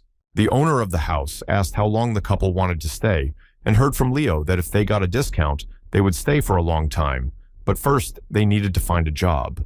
The mustachioed man said, as if thinking about it, that if they were going to live here for a long time, they needed a nice room, and called the young couple to follow him up the stairs to see the room. Looking back at the man who had brought them, the owner ordered him to wait downstairs and promised to pay back what he owed from the last time. When they entered the luxurious room, the owner was pleased to see how pleasantly surprised and impressed the young people were. Looking at the rich furniture, Helena said that this room was much better than their previous home. Pleased with the impression he made, the owner said that just because they were friends of his friend and because they seemed to be decent people, he would not charge them much. Leo was shocked and upset to hear that the owner was willing to rent them a room for only 3 silver coins. When the mustachioed man saw the boy's reaction, he asked him if it was expensive, and with a strained smile, the boy replied that it was fine. He had that kind of money. The satisfied owner said that everything was fine then and left the room. Helena was delighted with their new home, and the young man explained to her that this beautiful room was cheaper than other offers because it was on the edge of town. The young woman was pleased with the view from the window and suggested that her friend stay here for a long time if they could find work nearby. The girl continued to spin enthusiastically around the room and run up to the window to look at the view. She said goodbye to the acquaintance who had brought them to this hotel when he had already left the house. Chirping happily, Leo's friend told him that the man was a very nice man and it would be nice to meet him again someday. The young people agreed to go for a walk and see the city center. They were excited to see the huge castle. The girl looked around with delight and wondered if it was always so crowded, and Leo thought that this city was very similar to a scenario with beggars. Suddenly, the surprised friends saw a huge crowd of people in front of a stage on which young men were standing in handcuffs. This was a slave market where slaves were sold, and the trader would put up slaves for auction, praising their qualities and loudly shouting their price. The friends stood amazed to hear the trader shouting out the price of the slaves, raising it each time, and the crowd shouting back. The player recalled that in the betrothal scenario, there were various wild tribes that were treated as barbarians in the central and southern kingdoms. This means that in that scenario, Helena the warrior does not have many princes to meet, only the princes from Aston Aster and the Holy Kingdom. The boy heard his frightened friend address him, asking him to leave as soon as possible because she could not bear to see such horror. The friends went on, and Leo said that they could probably find work if they went to the castle. An unidentified man wearing a military helmet and holding a spear called out to the young man, ordering him to come over. The soldier asked if it was his weapon, pointing to the sword on the guy's belt. Another man, also dressed in military uniform, approached them and asked if Leo was a mercenary. The young man replied that he was not a mercenary, to which the military replied why he was trying to enter the castle with weapons and that he had at least hidden his sword. The young man sincerely assured the guards that he did not know that it was forbidden to bring weapons into the castle and that he had just arrived in Nevis and was looking for a job. One of the guards asked the young man to give him a sword, and Leo decided to fulfill the request to avoid a quarrel with the military. In his defense, the guy said that he bought the weapon on the way to the city only for self-defense. Both guards began to examine the sword, saying that the weapon was in very poor condition and that the weight of the sword was focused on the tip of the point and it could easily break. The guard said that he saw no reason to confiscate such a weapon, but that carrying weapons was strictly prohibited on the territory of the castle, so it was better to leave the sword outside. The boy promised the guards to be very careful and attentive with his weapon. But then one of the soldiers noticed a tattoo on the guy's arm and asked if he was a bandit. The boy vehemently denied it and said that his own father had given him the tattoo. Helena said it was true because her friend had a tattoo on his arm since childhood. One of the guards was still hesitating, and the other said that they could let them through, that there were no bandits so stupid as to go into the castle with a sword that was not even balanced. Finally, the guards allowed the young people to enter the castle, ordering them to be very careful in the future. The girlfriend started scolding Leo, saying that he didn't need the sword if he didn't know how to handle it, and was so clumsy even getting it out. Then she started to say why the sword was defective, but she was very amused when her friend told the guards that he wanted to protect her with this sword. The boy could hardly contain himself listening to his girlfriend tell him how stupid he was and had a strong desire to shout that he knew how to use a gun very well. Finally, they reached the bakery, and Leo stayed outside and heard the lady who ran the bakery say that she needed an assistant. The bakery owner told the girl to come back the next day because she wanted to see how the new employee would work before she could set her wages. The girl was happy and assured the woman that she would definitely come back tomorrow, and she walked out of the bakery and told her friend that everything went well. Leo was unhappy that his girlfriend had not been told how much money she would receive. He told her that she shouldn't be like a naive child and trust everything. The girlfriend told him not to worry. She would get the salary she deserved. Boasting. The young woman said that she could tell good people from the first time she saw them, and that the woman from the bakery was very kind. Smiling, the boy said that the woman in the bakery must have seemed nice to the girl because she looked like Hans's aunt, who worked for her in their town. Then the friends went to a blacksmith shop where Leo wanted to find a job for himself. He told the owner that he had a little experience in this business because he helped his father with his work. The owner of the smithy was sure that the pay would be very good if the boy worked hard. Pleased that they managed to arrange a job for both of them so quickly, the young people decided to go on vacation. The friends intended to spend the night in the same nice hotel where they spent the previous night. The young man was pleased that he had shown Helena how to look for a job and had almost found one for her, and now he could start looking for information about the prince. He deliberately chose a place of work far away from the bakery where Helena would be working, so he could secretly search for the prince. Young people approached their hotel feeling a bit uneasy because everything looked different from yesterday.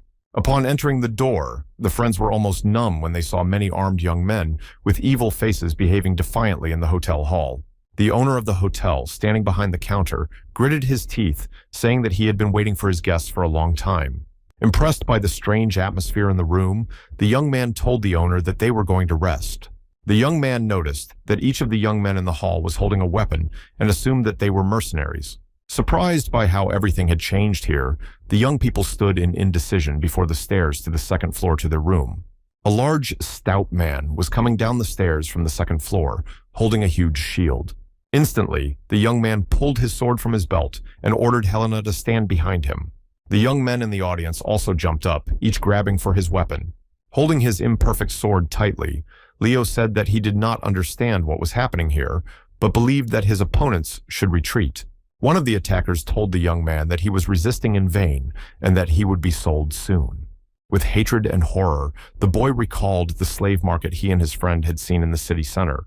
Then the closest of the attackers raised his axe and rushed at Leo. An unknown man, sitting calmly at the hotel desk, told the owner that the boy should be beaten, but not killed. Repelling the attack, Leo shouted to the offender to move away because he would not hold back any longer. Trying to protect Helena, the boy pushed her behind his back away from the attacker. The enemy, furious at his failure, rushed back into the fight with an axe. Covering Helena, who crouched in the corner near the stairs, the young man held his sword tightly and prepared for new attacks. Now the boy had to fight off two armed thieves. The young man skillfully dodged the blow that the attacker was trying to inflict on him from behind. The young man quickly ducked and crouched down and knocked the thief down. The other daring young men in the room, looking at Leo's skill, mumbled that they did not agree with what was happening and were in no hurry to fight. Having repelled this attack, the boy looked at his opponents, holding the hilt of his sword tightly. The man behind the desk snapped at the hotel owner, saying that a simple hunter from a remote town could fight so skillfully. The young man realized that the situation was getting worse because the mercenaries from the room blocked his way out with shields, and there were too many of them against him. Waving his sword, he rushed at the thieves who blocked his path. The mercenaries did not expect such a powerful attack, and several of them were knocked down. With all his might, the boy shouted for Helena to run to him as quickly as possible. But at that moment, one of the attackers managed to get up and stabbed Leo in the thigh with a dagger. Groaning in pain and pushing himself, the young man pulled the dagger out of his wound. Suddenly, Leo heard his friend calling out to him, shouting about the danger of an attack from behind. But the young man did not have time to react to this warning, and the heavy-set attacker struck him hard on the head. He heard Helena's desperate scream through the thick fog. With this strong punch, the big man managed to disarm Leo, whose sword and dagger, which he had obtained in battle, were lying on the floor. The young man tried to regain consciousness, but Helena's scream was still in his ears. One of the attackers with a weapon again attacked the girl's unarmed defender. With all his will, Leo tried to reach for his sword and get up and fight again. And then the young man saw a big thief grab his girlfriend, who was resisting with all her might.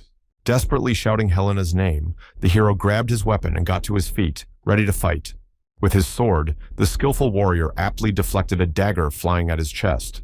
Leo, already tired and exhausted from his wound, stood firmly holding his sword in his hands in front of his opponent with an axe. Despite his painful wounds, the defender skillfully repelled the attacker's strong blows. At that time, the girl was trying to escape from the strong arms of the big man who was holding her. In his rage at this resistance, the big man crushed the frail girl so hard that she was hoarse and could not say a word. The big man at the counter, who turned out to be a slave trader, barked at him that he should be careful not to damage the goods for tomorrow's auction. The slave trader also muttered unhappily that it was ridiculous to watch 10 mercenaries fail to overcome one small boy. Hearing all this talk, the young man finally realized that his Helena was going to be sold into slavery. This gave him fury and great strength, and he was able to defeat an opponent who was stronger than himself. The defeated thief Leo fought fell to the floor at his feet. Suddenly, the dispassionate voice of the game sounded in the young man's head, saying that he had achieved his first victory, and now Leo would feel less guilty about taking someone's life. All the thieves in the room heard the boy's quiet voice, saying that he would destroy them all. But unfortunately, there were too many armed mercenaries in the room against him. Several thieves did not hesitate to attack their lone opponent together. But the number of attackers and their fury and cunning no longer frightened the young man, who decided to fight to the end. The new attackers kept trying to hit him with different weapons. The forces were unequal, and no matter how agile the guy was, he missed more and more punches. The brave boy had no intention of giving up each time he threw himself at the thieves again and again. Apparently, such an unbending will of the young man began to irritate the slave trader, and he ordered the mercenaries to send him to the other side. Once again, getting up after the blow, Leo reflected that he could barely avoid dangerous blows when using his sword skills.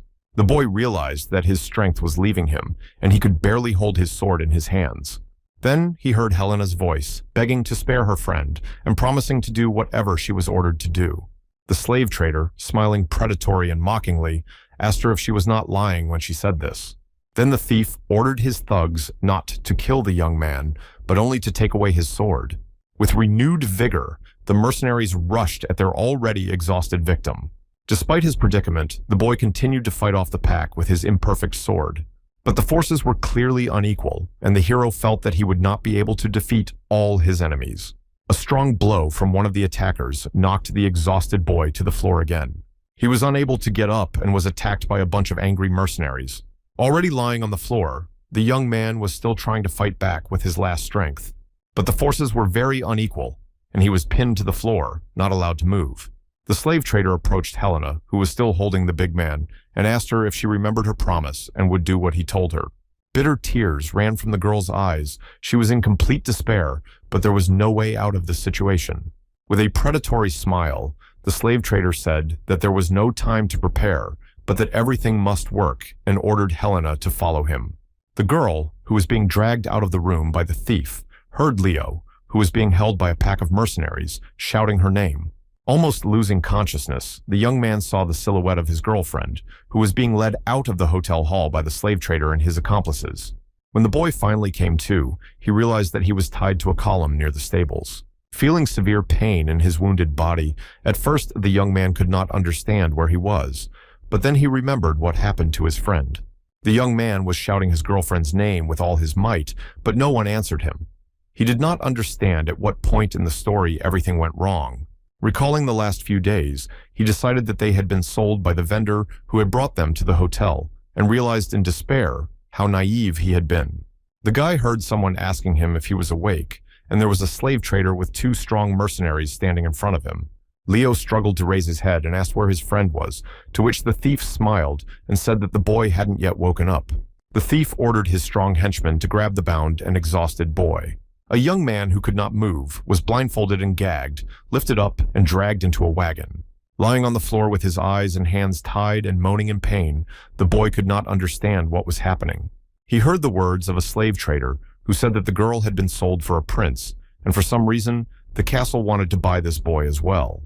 Still feeling pain all over his body, the boy heard the dispassionate voice of the game, saying that Helena's last profession was predetermined, and thanked him for playing Raising Helena.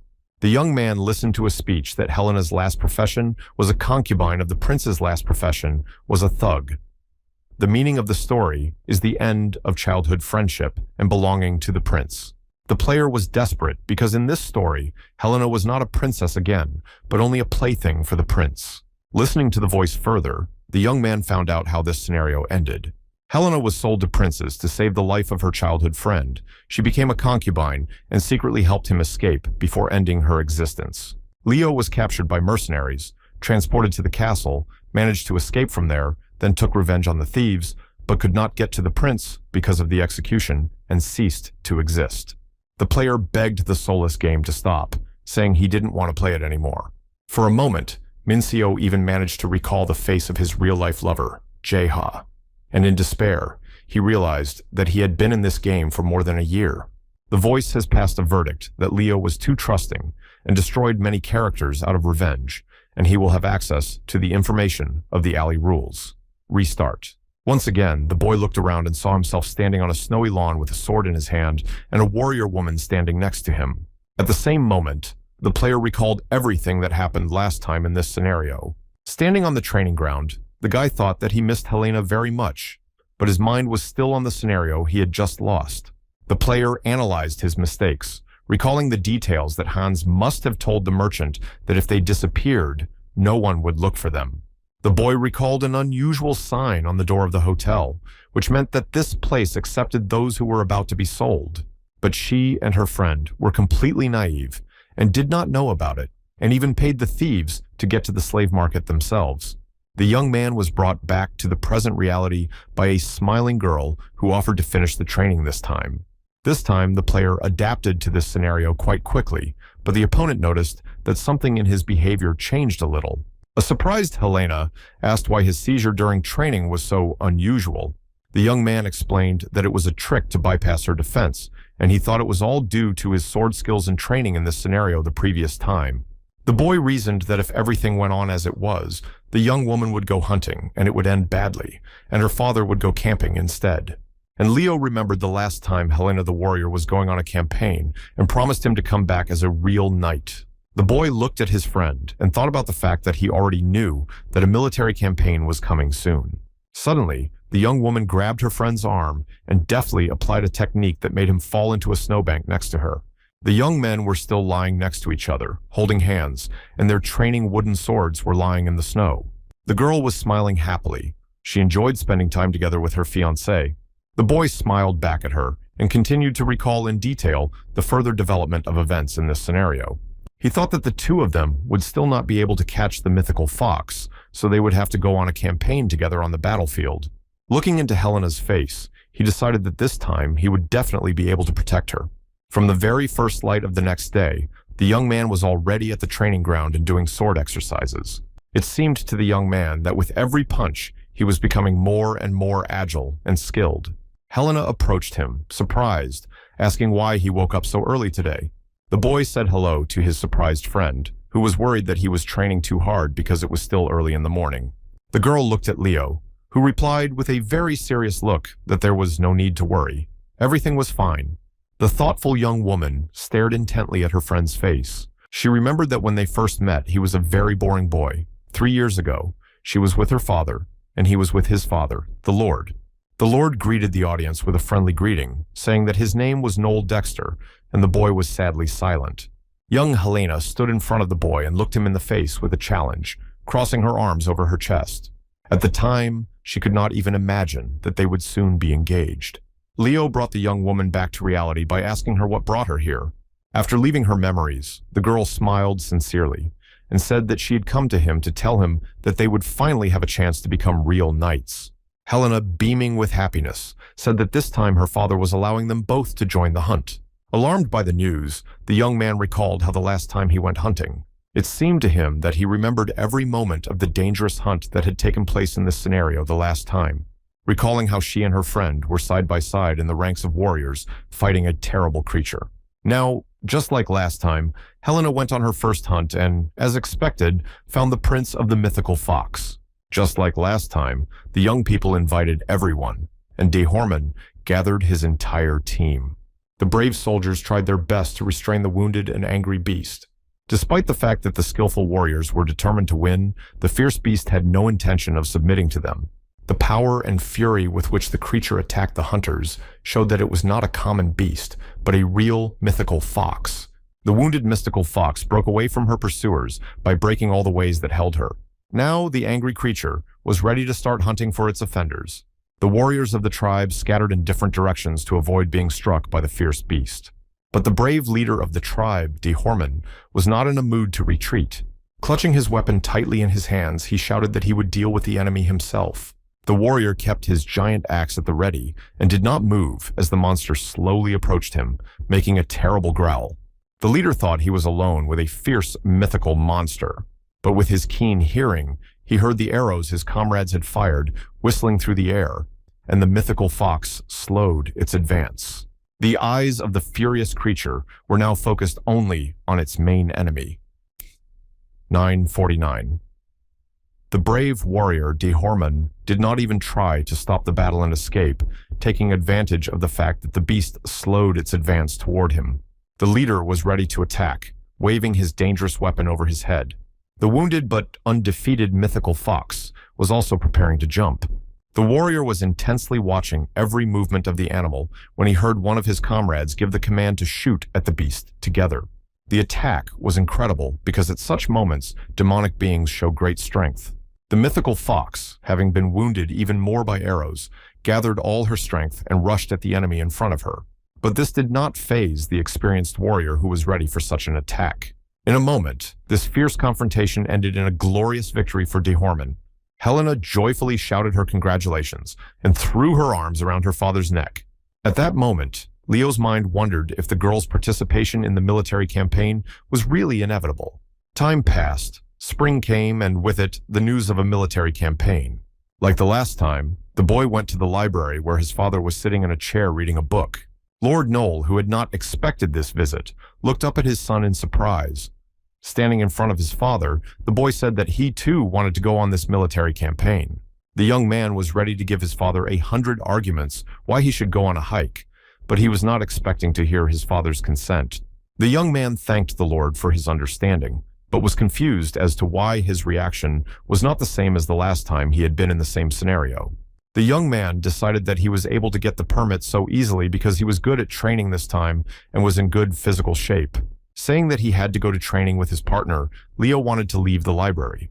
Closing the book, Noel told his son to wait and asked him if he knew what the mission of the army was. The father took the young man to a table where he laid out a map and other documents and explained how the army operates and what the role of each unit is. It turned out that the military of this world operates in standardized units consisting of 10 people. The boy thought that this style of warfare was somewhat reminiscent of modern guerrilla tactics. And if hundreds of warriors gather in one area, it can lead to a disaster due to the massive bombardment of wizards. Leo asked his father why he didn't want to take part in the military operation himself, and he heard a firm answer that the Lord was tired of killing people.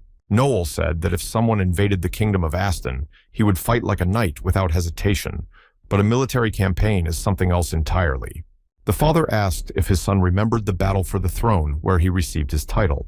Then young Noel became the youngest of the knights and was very proud of it, but it did not last long. In the former kingdom of Aston Aster, which was once united, a civil struggle began. A young king who had recently been given the throne was killed under mysterious circumstances. The young king had no descendants, so his brothers began to claim the throne. Thus began the most brutal battle in history. The battle lasted for 3 years and brought much grief, but ended in nothing because the two brothers were killed by their own sons. These sons declared themselves kings and concluded a treaty. Thus the kingdom of Aston Aster was established in the northern part of the continent. Recalling those events, Noel said that he realized how ridiculous it all was. After hearing these memories and reflections, Leo stood silently in front of his father, thinking about what he had said. As always, Helena was ready to train and called her friend to join her. The girl told Leo that he didn't have to go camping with her, that he should stay at home. She told the boy that if he went on a hike and died in vain, she would have to become a widow. The guy was amused by the bride's assumption and said that it would be better if she was more careful not to leave him a widower. Looking intently into the guy's eyes, Helena asked him if he would be alone for the rest of his life if something happened to her.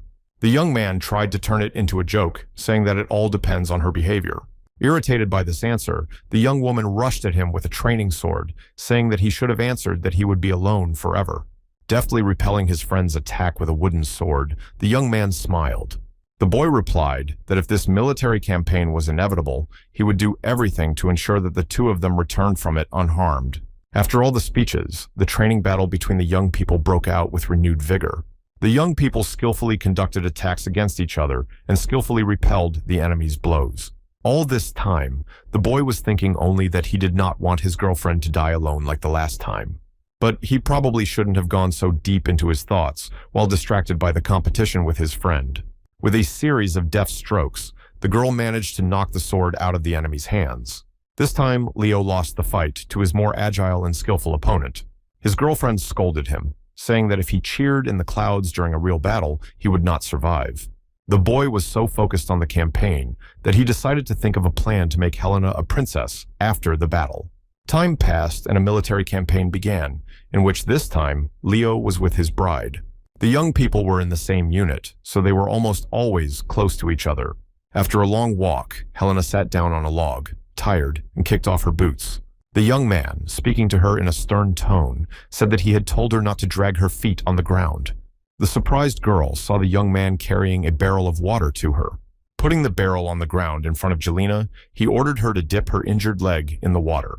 The girl was very surprised and upset by the burn, and the boy said that it was better to make it not hurt than to cut the callus.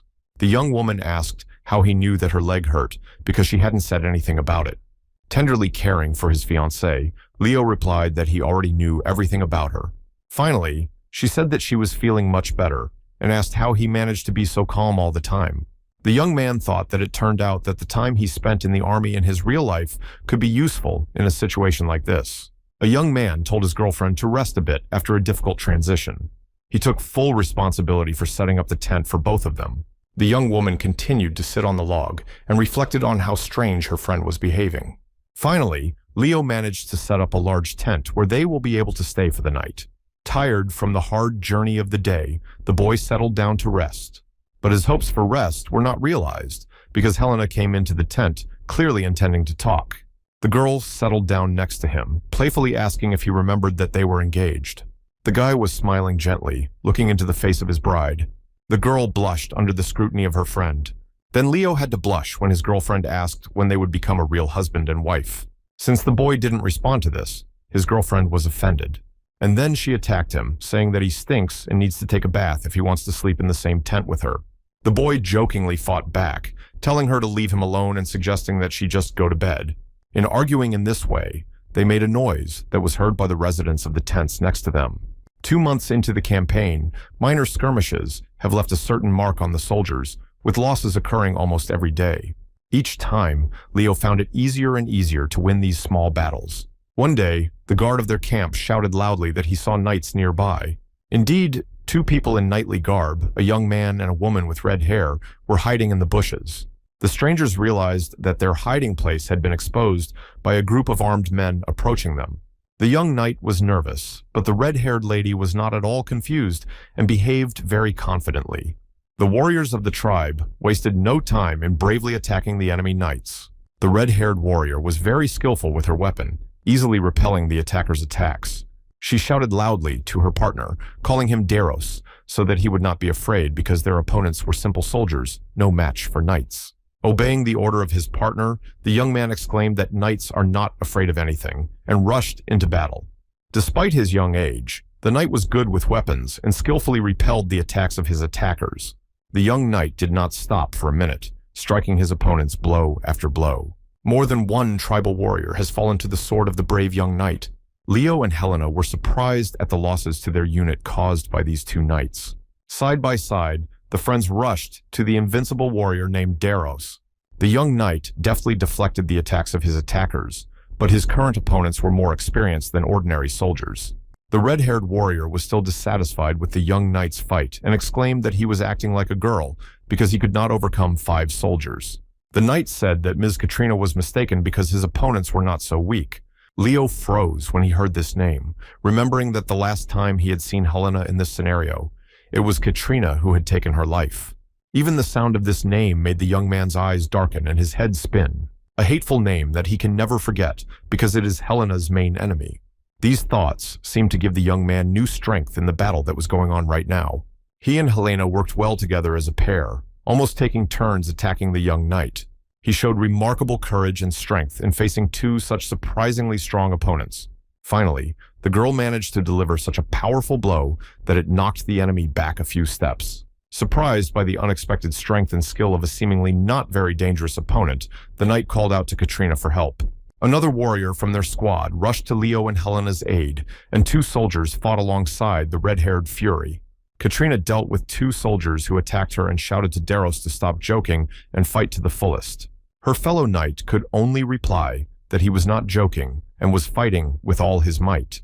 At the same moment, Leo, swinging his sword with renewed vigor, attacked him. Remembering how this battle could end for Helena, her fiancé had no intention of sparing his opponents. Leo felt that the young knight was already tired and less agile. The thought of protecting his bride gave the young man additional strength in this dangerous competition. Now it was Helena's turn to do her share of the attacking. She struck with her sword and wounded the young knight, who finally managed to throw her away, and Leo entered the battle again, trying to win the final victory.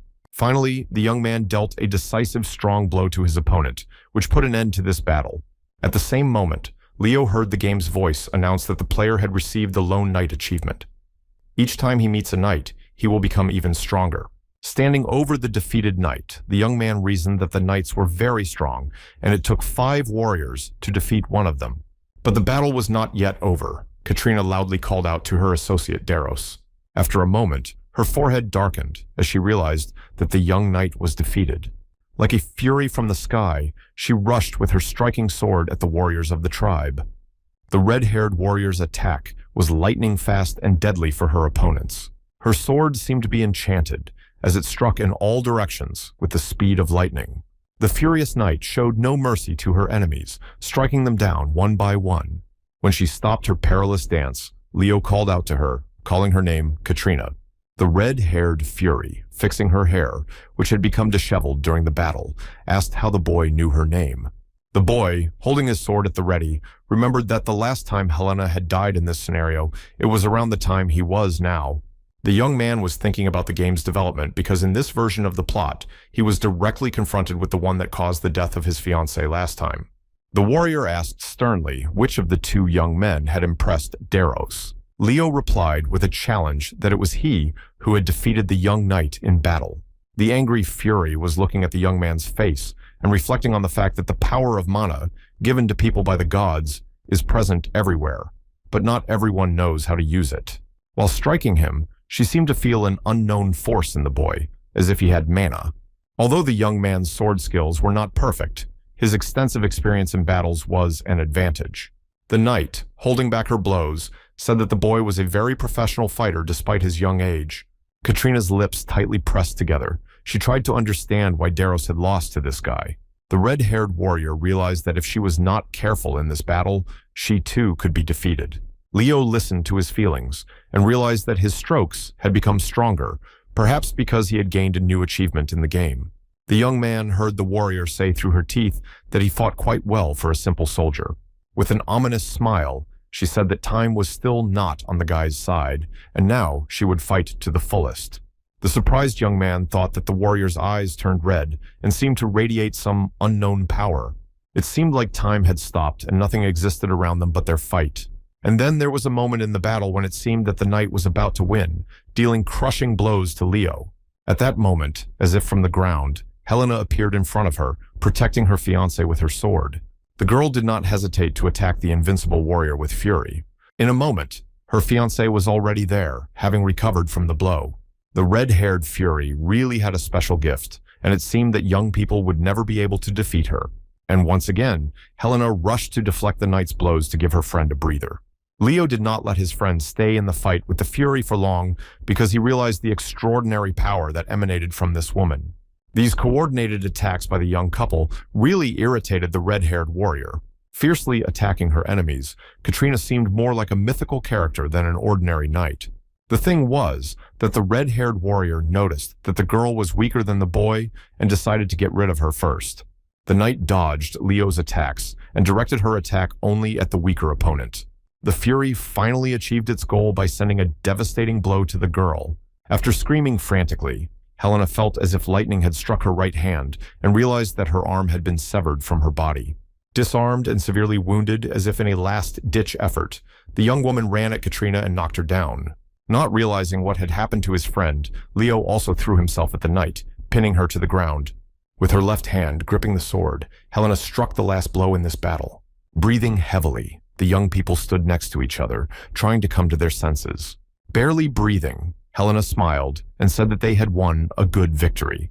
A moment later, the girl fainted, falling to the ground, but her faithful companion did not let this happen. 2 weeks after that terrible fight with the knights, their unit was still camped in the middle of the forest. Helena came out of their tent and silently stood next to her friend, who was sitting next to her with his head bowed low. Trying to overcome the oppressive silence, the boy tried to talk about why they did not manage to get help from a priest in time. The girls said that the main thing was that they could not save the thumb on his right hand. Looking up at his friend, Leo wondered how she managed to continue to care for others in such a difficult time.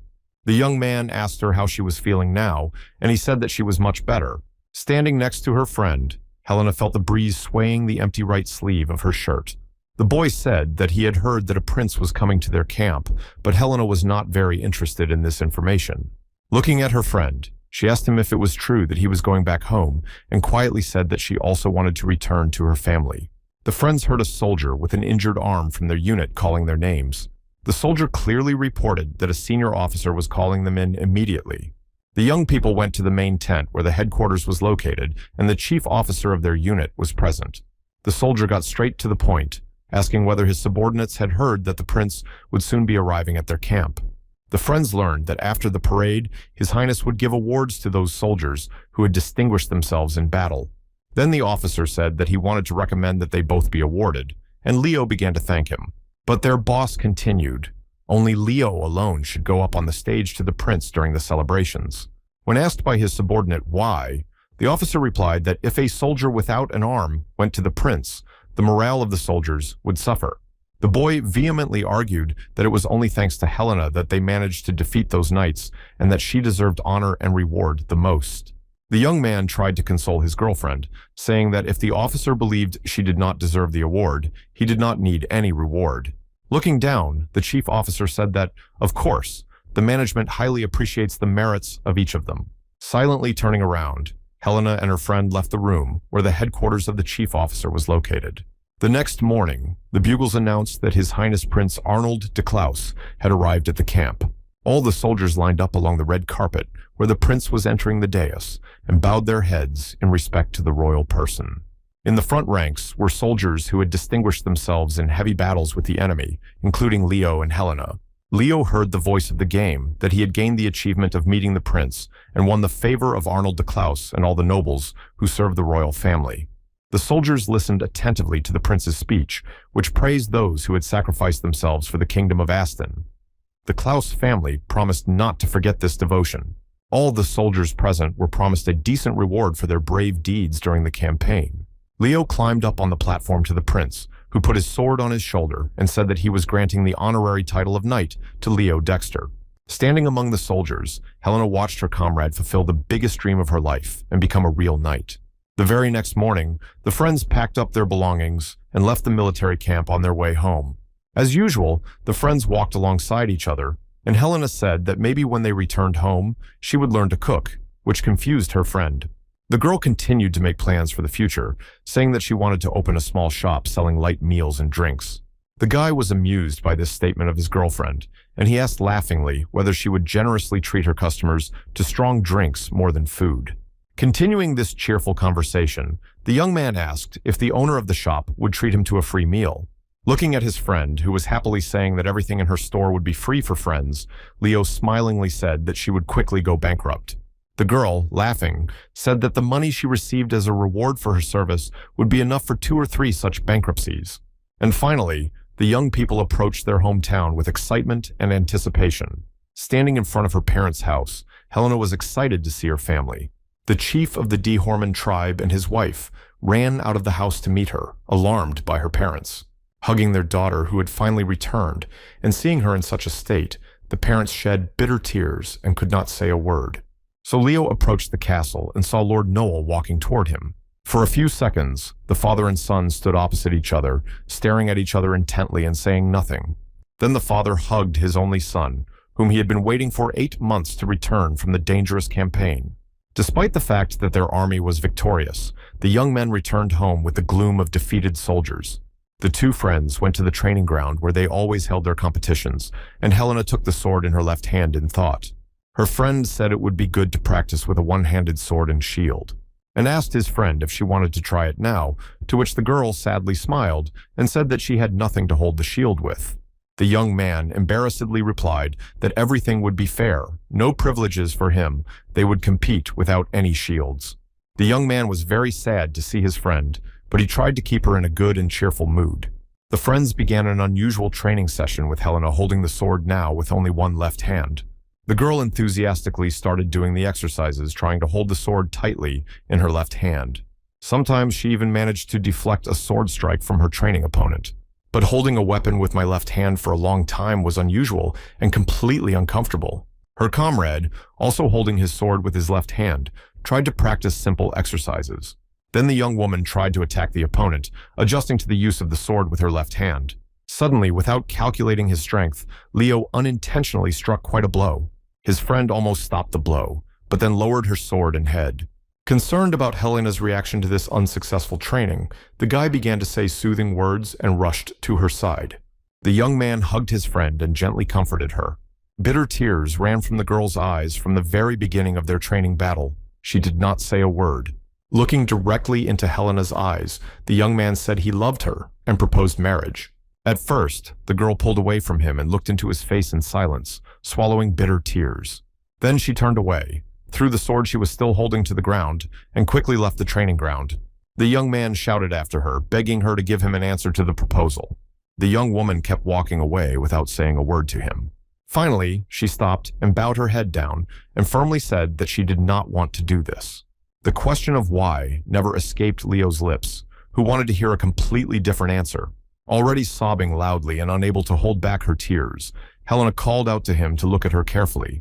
And then, with her head bowed, she quietly said that she didn't want to get married in this condition. She cried non-stop, exclaiming that she did not need his sympathy. She shouted irritably that he had nothing to expect from such a cripple as she had become now.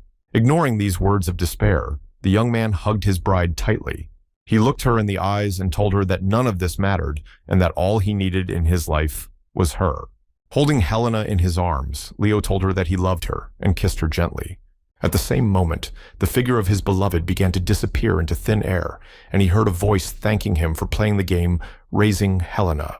Just like last time, shouting out the name of his beloved, Leo realized that he could not complete the task, and the voice was soullessly speaking, summarizing the game.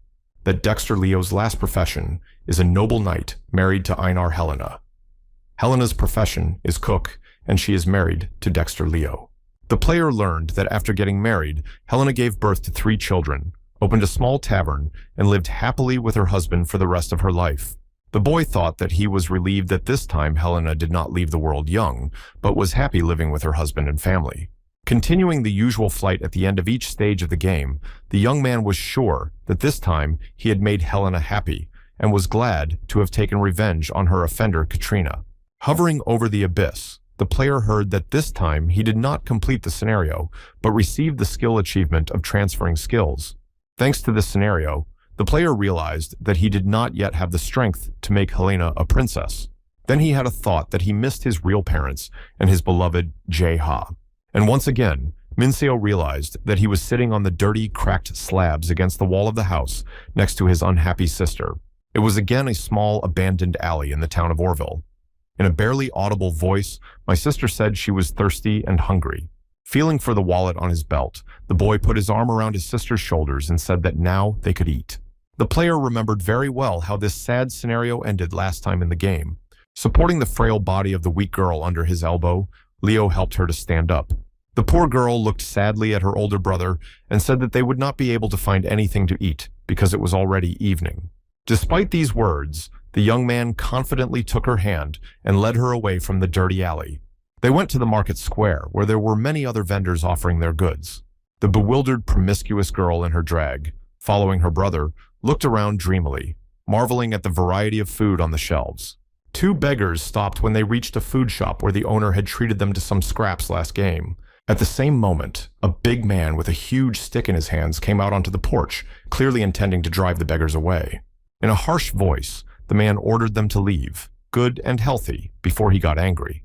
Taking a few silver coins from his wallet, Leo showed them to the owner, asking if they could get dinner here. Surprised by this turn of events, the host made a friendly face and asked how the guests could pack their dinner more conveniently. When he heard from the beggars that they would like to eat in his restaurant, the big man was not very happy and said that it would cost a little more. When inviting the ragamuffins into the hall, the owner thought that he had no visitors yet. The girl was surprised and very happy when she heard from her brother that he had found some money. The poor girl was screaming loudly and dreamily, asking if they would buy a new house now. Sitting down to the table, Leo thought that his sister did not know how to behave in society and probably did not receive any education. The girl was behaving strangely at the table, throwing herself at the food, and her brother thought he should teach her a little bit about how to behave. Leo also thought that Helena's upbringing and education would require money that he did not yet have. He was thinking that this scenario was difficult from the very beginning, and now he had to do everything to survive, and only then think about how to make a princess out of Helena. The young man was thinking with a sigh that he was very weak and unlikely to be able to protect his sister. Having eaten to their heart's content and finished their sumptuous dinner, the beggars left the shop. The young man stood in the middle of the street, looking around as if remembering something. The sister asked him where they were going to go now, and he replied that they were going home. She said that their shack was in a completely different city, or had her brother forgotten about it. Smiling, Leo patted his little sister on the head and said that he meant a real home. He remembered the lady who had saved them from the shopkeeper's fury the last time they were in this scenario. The boy thought that the person who helped them last time without expecting anything in return could help them this time. The brother and sister stopped and looked around when they heard someone calling out to them. In front of them stood a crowd of teenagers whose appearance clearly indicated that they were beggars. The eldest of the gang said that it was not good of them to eat to their heart's content and not share with others. Leo answered as politely as possible that they did not wish anyone harm and did not do anything wrong. One of the ragtag men shouted that why would some snot-nosed kids argue with them, and was ready to jump into a fight. The leader gestured to the bully, ordering him to stop and not to quarrel with strangers. When Leo heard that he and his sister were breaking the rules, he was very surprised that there were any special rules among beggars. A fat boy shouted from behind the other ragtag men that the main rule was that all beggars should live together, and that strangers apparently thought they were better than others. The leader, calming everyone down, said that there was no need to scare the newcomers who had made a mistake, and Leo said that they were going to leave. Addressing the crowd, he asked for help, asking if the boys knew the street that smelled like oil and leather. After arguing with each other, the beggars showed the strangers the right way to the street they were looking for. The young man politely thanked them for their help, but heard the crowd shouting after them not to come back. Taking his sister's hand again, he led her through unfamiliar streets. As he walked forward, the boy wondered why the game had that encounter with the beggars. whether it made any sense. They came to a street where they could smell leather and oil, and through a window the young man saw a lady he knew from the last time. It was clear that the lady was sitting in thought at a counter with tools for making and repairing shoes. The boy thought that the woman was a shoemaker and gathered the courage to knock on the door. The woman was looking at the dirty and frail beggars in front of her with interest. She allowed the poor people to enter the house, saying that they shouldn't be hanging around the entrance. The boy politely greeted her, and the girl hid behind him in embarrassment. The lady moved to the counter with the supplies, asking what the young people would like to buy from her. The owner said that they looked like they needed new shoes, but it was unlikely that they had the money to buy them. She doesn't give out handouts, so they came to the wrong place. The boy replied that they didn't need charity, but asked permission to stay in her shop for a few days. The young man confidently said that he had the money to pay for his accommodation. This request surprised the woman, who did not expect this from these beggars. The landlady said that she did not want to know how the boy had gotten the money, and she was even less interested in taking care of homeless children. The young man asked if the kind lady could give them some water to wash and clean up. The lady finally agreed to the young man's persuasion and ordered them to take water and towels in the next room, telling them to be very careful not to spoil anything. The girl sat down by the water tub and Leo began to wash her face, thinking that this situation reminded him of the last time. The woman was still sitting at the counter listening to the older brother taking care of his little sister. Leo took the girl out of the room and showed her clean face, saying that this is what his little sister really looks like. He asked the hostess once again, pleadingly, if they could stay in her house in the future. The woman was struck by this change in the girl's appearance. She recognized that she was very pretty and asked if she could speak because she had not heard a single word from her lips during the whole time. Turning to Leo, the lady asked if she understood correctly that the boy wanted to leave the baby here because it was hard for him to take care of her alone. Helena was afraid that her older brother was going to leave her and started crying. The young man explained to the woman that it was dangerous for the girl to be alone on the street while he was working, and that her sister just needed a place to wash and sleep. His pleading and tender concern for his little sister made the mistress think. The boy made a good impression, and his little sister was a surprisingly nice girl. As if continuing to think, the woman said that she could help the boy, but then he would help her. The happy young man thanked the woman and said that he would never forget how kind she was to them. The woman took one of the coins Leo had put on the table and said she was taking it as payment and would take more money from him in a little while. The landlady pointed to the pantry and explained that there was food there and they could eat to their heart's content, and water was brought every morning. A grateful Leo happily asked if they could do anything to help the good woman now. Another young man asked how they should address the lady and was told that they should call her Cassia. The boy told me that his name was Leo and his little sister's name was Helena. During the whole conversation, the woman's eyes were very anxious and sad, and she was acting tense. The boy felt as if their mistress was waiting for something, as if something was about to happen. As if to console himself, the young man thought that there was nothing wrong with their landlady being a little strange. After leaving his thoughts, the boy brought a small tub full of warm water to their new room. Then he called his sister into the room, saying that it was time for her to wash. Despite the presence of her brother, the girl quickly threw off her clothes, and the boy barely had time to turn away. He said he would wait outside, but he thought he had to teach the girl how to behave in society quickly. The young man thought that this little girl would become an adult in 2 years, and she was only a year younger than Helena, the warrior from the previous story. The young man heard his younger sister calling him and asked if he could come in. The foolish girl stood there not fully dressed, which upset and angered her brother. Laughing without feeling embarrassed, she said that it was his turn to become clean. Closing his eyes, Leo instructed his sister never to change her clothes so that he could see it. The girl was told by her brother that it was not good to appear unclothed in front of other people, to which she responded with surprise. The boy emphasized that she was now an adult and should wash and change clothes only when no one else was around. Then Leo explained that it was his turn to wash and escorted his sister out of the room. Scratching the back of his head, the boy thought that he would have a lot of trouble raising this Helena. The next morning, the young man set out to find a job. He knocked on every door where he thought he could get a job. The first 2 job rejections did not upset or frighten him at all. In subsequent attempts, he tried to prove to employers that despite his appearance, he was quite strong, but it did not work. The young man assured his potential employers that he would work very hard and tirelessly, but this did not work either. Time after time, being rejected, the boy became more and more discouraged in his abilities. Reflecting on his future actions, the young man recalled how in the scenario about a childhood friendship, he was able to quickly find a job. It was a job in a forge, but in this scenario, he looked very frail and unlikely to be entrusted with heavy work. He was upset that he had no muscles or useful skills for work, and that his current body was useless. He came up with the idea of marrying Helena off to someone from a wealthy family. She has a beautiful appearance that can conquer anyone. But what should he do now? Because his sister will need at least a basic education that only a teacher can give her based on her appearance alone. The young man reasoned that he had the ability to hunt and use a sword, but there was no place near Orville where he could hunt and earn money. And if you become a mercenary using your sword skills, you will have to leave Helena alone for a long time. The day was coming to an end, and the boy was in complete despair because he could not find any work for himself.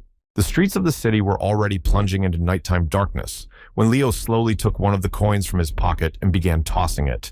This juggling of the coins seemed to calm the young man down and allow his mind to consider various options for further events. Suddenly, someone called out to him from the darkness, and he stopped, holding a coin in his hand.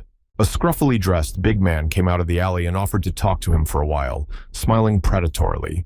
The young man saw that two more of his accomplices were standing behind the thug, cowering. The men surrounded the skinny boy, and one of them asked him, laughing, why he was walking unarmed through the alleys at night. Then the big man with the earring in his ear asked gently if it was the boy who had heard the coins ringing. The thief said that the beggar must have some money and wanted to grab Leo by the hair. At the same moment, the guy who had dodged quite unexpectedly struck the big man with a strong elbow in the stomach. The thief fell to his knees in pain, and his very surprised accomplices rushed to the boy. Leo jumped so high that it looked like he was flying and struck the second attacker. After receiving a strong kick to the temple, the burly man fell to the pavement. The third of the attackers had already realized that their seemingly frail prey was putting up a good fight, so the offender pulled a dagger from his belt and tried to stab the boy. The nimble young man easily dodged the weapon and thought that he had practiced all the time in previous scenarios. He felt that he didn't even need a weapon to defeat these petty thieves. Swinging, and as if testing the strength of his current body, Leo struck his opponent in the chin with his hand. It was so unexpected for the attacker that he did not even have time to use the dagger he was holding in his hand. The next moment, the third attacker also fell to the ground, dropping his dagger. Having dealt with all the attackers, the boy picked up the dagger and looked at it, carefully assessing the quality of the weapon. The big guy with the earring in his ear finally recovered from the blow and rinsed through his teeth that he would never forgive the kid for what happened. Leo's eyes seemed to shine with an evil fire. He recalled all the cases of his past battles and said that it was time to end it all. Coming around the corner of the building, he heard the voice of the game in his head that he had gotten the Storm of Alley's achievement and had become stronger. As he walked on, the boy reasoned that he had gotten 2 daggers and a few copper coins, but he didn't like this kind of work. Hunting bandits would not bring him the desired wealth, the young man reasoned. To make more money, I need to join a gang, he decided as he walked through the hotel door. In the big hall of the hotel, a guy with a bandage over his left eye was sweeping the floor and said they were closing soon. The behavior of the scrawny beggar who put a dagger blade to his throat right on the doorstep was completely unexpected for the janitor. A janitor with an eye patch was frightened and asked the visitor who sent him. Looking at the janitor, Leo thought that he did not look like an ordinary hotel employee. The guy with the blindfold asked the visitor to calm down and talk first, and in the meantime, managed to give a conditional signal unnoticed. Leo recalled a previous scenario when the mercenaries who attacked them in the hotel were also involved in the transportation of illegal goods, i.e., cooperating with gangs. Suddenly, a tall, sturdy man came into the room, responding to a conditional signal, and asked what kind of noise he heard. The janitor with an eye patch said that a small beggar had jumped into the hall and started threatening him out of the blue. The burly man asked what this new way of begging was and ordered them to put away their weapons. Leo threw his recent achievement on the floor and said that in the western alleyway from the market, 3 defeated bandits could be found, then slowly asked if that would be enough to join their gang. At the burly man's incredulous look, the boy said that his words could be easily verified by going into that alley and that he would return tomorrow for an answer. Trying not to make any noise, Leo quietly opened the door, returning to his room where he now lived with his sister. In the darkness, the boy tried to examine his shirt to see if there were any bloodstains on it after the fight. Then he heard his sister's voice asking him why he came home so late. The young man replied that he had been looking for a job all day and was late. The girl sympathized, saying that he must have had a very difficult day. When the young man asked Helena about her day, she lowered her head sadly and said that she just sat in her room. The next morning, when Leo was going out into the city, he decided that he needed to find a mentor for his sister. Walking through the streets of the city, the boy did not even know where to start this search. He decided that he had no choice but to ask the locals where he could find a teacher. The young man was asking various passers-by if they could help him find a teacher for his sister. But time and again, I heard rejections and caught surprised looks from passers-by. In the middle of the street, a man in a funny hat called out to him. The man asked if the young man needed a teacher for his sister because he could help solve this issue for a small fee. The young man replied that a teacher is needed, but there are several requirements. He must be honest, preferably older, and not necessarily have a very high level of education. The man in the hat heard that almost anyone who can work as a teacher would be suitable for this position, but the main requirement was that this person must be a woman. There was such a teacher, a very friendly and educated woman who soon came to the shoemaker's shop. When the teacher held the first lesson with Helena, the boy asked how it went and how the girl behaved.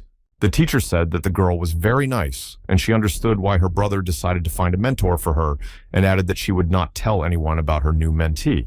Having agreed that the classes would be held twice a week, Leo paid the teacher for a month of tuition and allocated money to buy books. Hearing this conversation with the teacher, Cassia told the boy that he was a very good big brother.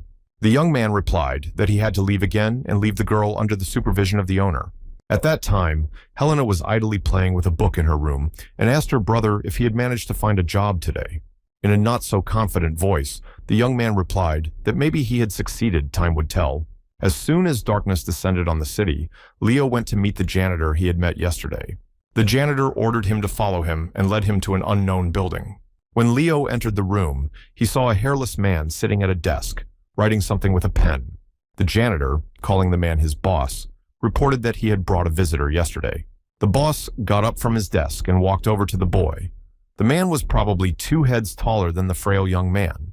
The giant greeted him kindly and said that he was glad to see the boy, noting that he must be an experienced fighter if he was able to defeat 3 people with such a thin body.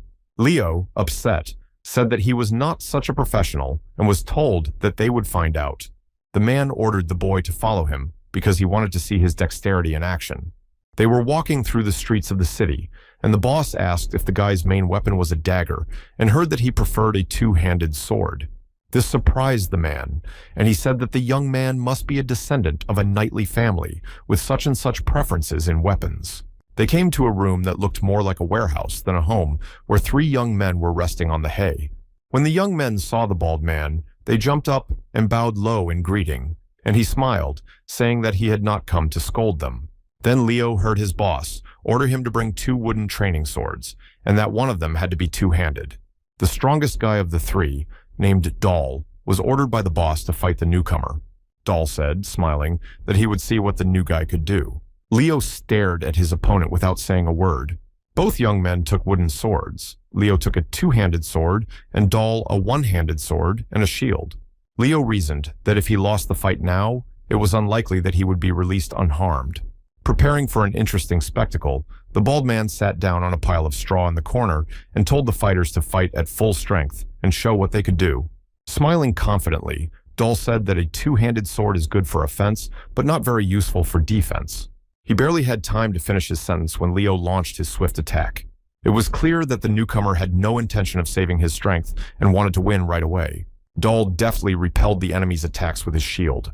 But at some point in his defense, there was a breach that Leo took advantage of at the same second, hitting his opponent in the knees. Doll's legs gave out, and he fell to his knees, with the point of a wooden sword at his neck. Not expecting such an ending, the defeated agreed that he had lost the battle. Without showing any emotion, Leo listened to his boss congratulate him on his victory. Then the young man heard from the gang leader that he was now one of them and part of a gang called the Corolla. That evening, looking sad, Helena sat in her room and wondered if her brother hadn't come home again today and what kind of work he had found for himself. The girl remembered the last time she saw her brother with a dagger, and the stains on his shirt seemed to be not from dirt, but from blood. The young woman shared her worries about the fate of her older brother with Cassia, who was having tea. The shopkeeper said that Leo might have become a gangster, but the girl did not understand what that meant. The woman gently explained to her that they were people who fight with swords. When the girl asked whether it was hard to be a gangster, Cassia replied that there was no easy job anywhere.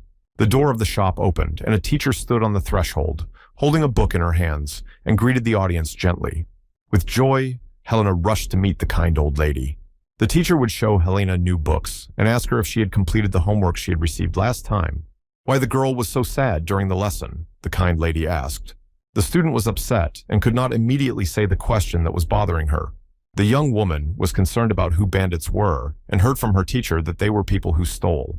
Then she heard that they are very bad people who cause pain and misery to other people. The girl thought that her brother went through all this just for her and that she should help him somehow. The house where Coral's gang was housed did not look different from ordinary houses in the city, but the gang's emblem was painted on the wall near the door. In a spacious room, Leo was sitting at a table with two of his new friends, one of whom said that he had heard that the prince of the kingdom of Aston was coming to town. A young man with long hair said that he got this information from a friend who works in the north of the kingdom. Another friend said that it was no wonder that guards patrol the road from the north gate every day. Leo recalled that due to his achievements in the previous scenario, he has the favor of Prince Arnold de Klaus. This will probably be an outstanding event in the game because the legitimate descendants of one kingdom rarely visit another kingdom. Sitting in front of a full mug of beer, Leo asked his friends why the prince was coming to their city. Laughing, a guy with long hair said that maybe Arnold de Klaus wants to marry a princess from their kingdom. Leo took a drink of beer, and the guys continued to gossip that Princess Chloe was very pretty and that each of them would not mind marrying her. Slowly drinking his beer, the player was thinking about whether there would be a battle in this scenario or only in the engagement scenario. The engagement scenario begins in winter. The other two begin in summer. If it is the same year, the battle should begin next spring. If all the scenarios are connected, then some Helena and Leo are now in the town of Deimos and others in the castle of Avril. Trying to put all these thoughts together, Leo sat at the table, still holding his empty mug. The day came when Prince Arnold de Klaus solemnly arrived in the city of Orville. A royal descendant in a beautiful dress was riding a horse through the streets of the city. Leo stood among the crowd of citizens and heard some of them enthusiastically praising the young prince. Looking around at the locals who came to greet him, the prince held his gaze for a moment on a skinny boy in the crowd. Leo also looked at His Highness carefully, thinking that he had seen him before. The young man was thinking about when and how the ability to favor the royal family, which he had received last time, would work. Standing among the cheering crowd, the player thought that the prince was just around the corner in Orville, and he could do nothing to fulfill his mission in the game. A week has passed, and it happened that a cart with goods belonging to the Coral Gang was attacked. Thieves from another criminal group committed this daring raid. Leo was near the cart during the attack and bravely rushed to defend the property belonging to his gang. But the attackers saw a skinny, frail boy and thought he would not cause them any trouble. But the thieves were mistaken because this sickly-looking boy overpowered them all. His friends were delighted and promised to buy him a drink. A young man with long hair reminded his friends that the boss had ordered them to be quiet and not to attract attention because the atmosphere around them was very tense. Another boy told him that it didn't matter because the prince had already left anyway. Leo was stunned by this news. While smoking a cigarette, the guys continued to gossip that no one could have thought that Princess Chloe was such a terrible woman. A young man with long hair said that the princess was secretly dating Count Herman's son. That was the princess, his friends said in response. Leo heard that the king himself was in despair over the disgrace that had happened. The boys continued to talk about how the king's daughter, who seemed to be a very decent girl, turned out to be having fun with such a scoundrel.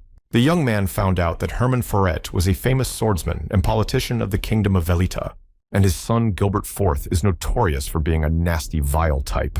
Leo thought about what had happened, trying to put all the facts he had learned together. Laughing, the gang members discussed that the princess had allegedly kissed Gilbert openly in front of the arriving Prince Arnold.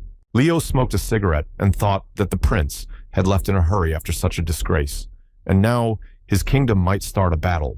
All battles begin this way, the boy thought, and was glad he had the good sense not to enlist. The tension in society that arose after those events even affected gangs in back alleys. Leo managed to overhear that their gang's rivals had gotten a lot of weapons. The guy told his leader about it, and he decided to seize the weapon. The boss immediately ordered all the members of his gang to gather quickly. Coral's gang attacked Bert's gang that was selling weapons. Recently, the Bert's gang has been doing very well, and the rival Coral gang has held a grudge against them for slave trade and lack of weapons. Corala attacked Bertza, and a brutal fight broke out between members of both gangs. Fighters from Leo's gang managed to break into a rival gang's weapons warehouse. The boss ordered his men to take as many weapons as they could carry and get out. A heavily armed leader of the Bertza gang suddenly jumped into the room. The boss was not expecting this attack. He did not even have a weapon in his hands at the time. Leo jumped out of the ground and did not give the enemy the opportunity to get even with his leader. In a moment, the chieftain of the other gang was defeated, and the player heard that he had a new achievement of 10 bandits. He becomes stronger when he fights with bandits. The boss, who was pleased to have escaped death, sincerely thanked the young man for saving him. The man admitted that at first he was distrustful of the boy when he suddenly appeared in their gang, but now he has no doubts about him. Leo has now become an official member of the gang and received a tattoo of a dog with a rope on his neck. One morning, as Leo was leaving Cassia's shop for the street, he heard someone calling out to him, calling him a petty thief. He looked around and saw a man calling out to him and ordering him to come closer. The surprised young man recognized the man as the leader of Lano's gang and stopped, not knowing what was coming next. In a rather friendly tone, the man said that he knew that Leo was a very close friend of Cassia's, but he didn't care. Then, pointing outside himself to the corner of the house, from behind which a man in a hood peered out, the leader said that the young man should not bring such boys here. Looking back at the stranger in the hood, the boy thought it must be the tail of the Berets gang. Leo asked the man, who told him that he was a close friend of Cassia. The man smiled and said he had to know all about her relationship. The young man turned around to leave and heard after him that Cassia was a very fragile woman, and he should take care of her. The gang leader said that he knew how interested Cassia was in the young man, and that she finally had some motivation in her life. Eventually, after finishing his unhappy speech, the man allowed the boy to go on. Leo opened the door and slowly entered the shoe store. Cassia was standing right in front of the door and seemed to be waiting for him. She greeted him gently, noting that they hadn't seen each other for a long time. The boy asked the woman why she called him her closest friend. The lady said that she could not think of anything else for her friend named Obert, and asked where the boy had met him. A woman came very close to the young man and touched his face, saying that she liked people like him. The boy was very frightened by the woman's seductive behavior, especially since the game's voice said that he had gained a new achievement, the favor of Cassia. At that time, Helena came out of her room, exclaiming that her brother had finally come home. Glad to be able to end the awkward conversation with Kaja, Leo ran up to his sister. Helena was very happy that her older brother had finally returned home, and he apologized for his long absence and said that he had brought her something delicious. The brother and sister left the room, and Kasia stood there looking sad and thoughtful. A young man was asking his younger sister about the time she had spent without him and wondering if anything unusual had happened. When asked how she was doing at school, Helena didn't seem very confident and mumbled that she was doing well.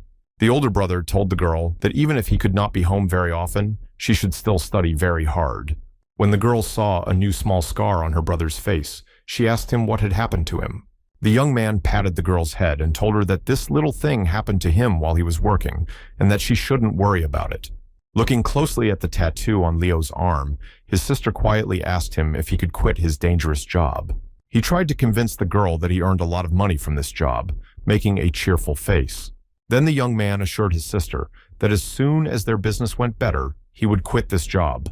Finally, he told the girl to continue to study hard and not to worry about him because he would be back soon.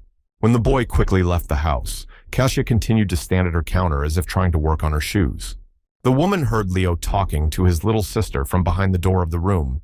The girl came out of the room and approached Kasia, asking if she was going to work too. Not understanding what the woman was talking about, she said that she had some business to attend to. As if ashamed of her question, the young woman asked if there was a case where she could help. Surprised, Kasia asked why the girl wanted to do this and was told that her brother had a very difficult life and that she blamed herself for it. The woman asked if Leo had asked his sister for help. The girl fervently assured the owner that she did not want to see her older brother suffer because of her and that she wanted to help. The woman said that the girl should just study well as her brother told her to, that this would be her help. Besides, what kind of work can such a fragile girl do? The woman heard that the girl could clean up garbage, but that this work pays so little that the money would not change anything. The girl had something else to say, but she was afraid to say it. Finally, the girl made up her mind and told us her most cherished wish to buy a house. This dream really interested Cassia, who was already a little tired of listening to the girl's chatter.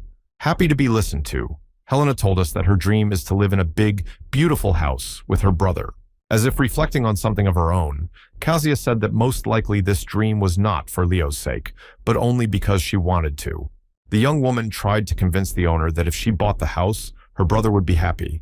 The woman said that she did not condemn the girl for her intention because she had once helped a person for her own benefit, but it ended very badly. The girl couldn't understand what she was talking about because she was sure that her dream was very beautiful and would definitely not harm anyone. Helena begged her older friend, with whom she had a very good relationship, to help her realize her dream. Finally, Cassia agreed, saying that she would show the girl what she could do. Approaching the chest of clothes, the woman asked if Helena wanted to go with her today. Upon hearing her consent, the woman gave her a cloak with a hood that she had taken out of a chest and ordered her to put it on. They both left the house and walked through the dark streets of the city, unfamiliar to Helena. She had never been to this part of the city and was scared to be here. Some drunken men were walking down that street, calling out to them and shouting obscene words.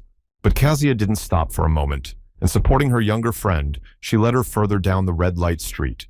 Finally, they stopped at the door of a beautiful house with red lanterns at the entrance. The guard standing at the door of the house asked Cassia who she had brought with her. The woman said that the girl was with her and told her to just open the door for them. After a bit of hesitation, the guard opened the door and invited them to enter the house. They entered a large hall where various men were sitting at tables having dinner and drinks and being entertained by girls in brightly colored clothes. Surprised and frightened, Helena began to guess where they were. Cassia said that there was no need to worry, they had come to the right place. The guard led them to a door leading from the large hall to another room. In the office, a not-so-young man of respectable appearance was sitting at a desk reading some papers. The owner of the office kindly stood up to meet the visitors and said that he welcomed Miss Cassia. But she was unhappy with this greeting and said that she had asked not to be called that. The gentleman agreed, saying that it was just a habit he had. Pointing to the girl in the hood, he asked who she was and what she was doing here. Cassia took the hood off the girl's head, and her beautiful blonde hair fell over her shoulders. The old gentleman was amazed at the beauty of the sad young woman standing before him. Addressing Cassia, he asked if she thought such a beautiful woman could work here. It was clear that the man was thinking and seemed to be at a loss as to what to do in this situation. Finally, slamming his hand on the table, he said that he did not know where Cassia had found the girl, but his answer was no. He explained that the young woman looked too noble to work in such a city, and he could not make such a decision without consulting the owner. Cassia was very angry with the answer, and she exclaimed that if the administrator could not make a decision on his own without the owner, then why was such an employee needed at all?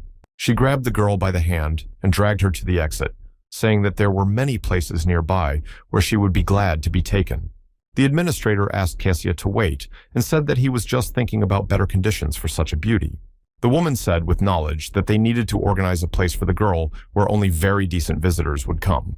Cassia also set one condition, that the girl be paid a year's salary in advance as a fee for the contract. The administrator agreed to this condition and asked if the girl was willing to sign a 10-year contract.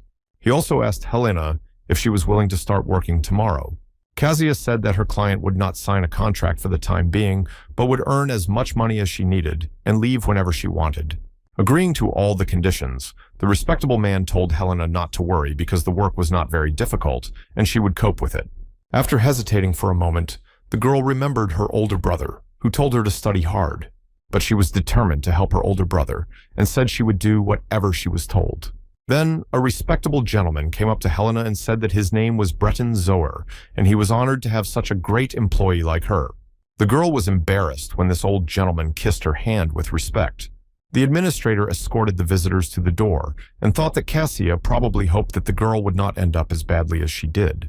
Sitting in his chair, Breton Zoer thought that the owner would be happy with this deal and that if the girl signed a contract, he could get even more money. A month passed and the fight between the two gangs ended. The leaders came to an agreement, and Bertz's gang gave up the slave trade. Coral's gang agreed not to interfere with the arms trade, and Leo became their main fighter. The guy was in a hurry to get home after all this business, and the first person he met when he entered the door was Cassia. The young man was in a good mood and thought that their hostess was a little strange, but still very beautiful. When he finally gives his younger sister in marriage, maybe things will work out well with Kasia too. After saying hello to Kasia, the young man heard his sister calling out to him outside the room. He opened the door to the room and saw his little sister, who was very happy. The girl was just beaming with happiness and hiding something in her hands behind her back. She proudly handed her brother a large box full of coins and told him that she had earned it herself, and now they would be able to buy a house.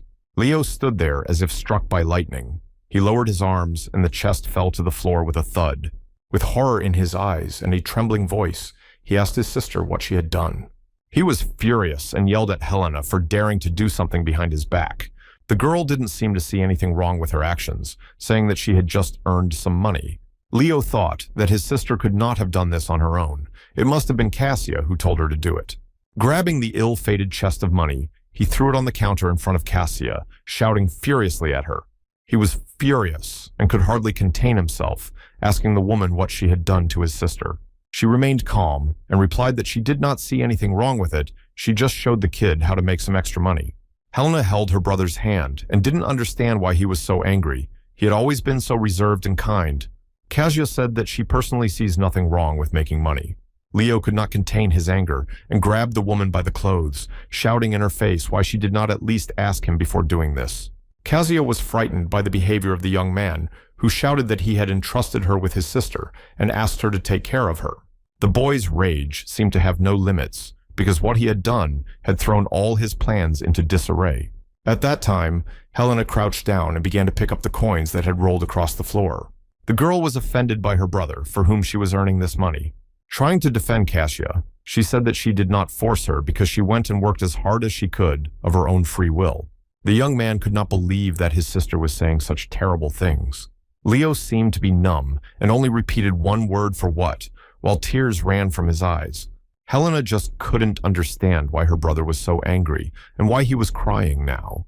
Now she was angry and crying, saying that he did not understand anything and had no right to forbid her anything. The young man could not understand at what point he made a mistake, and everything did not go according to his plan.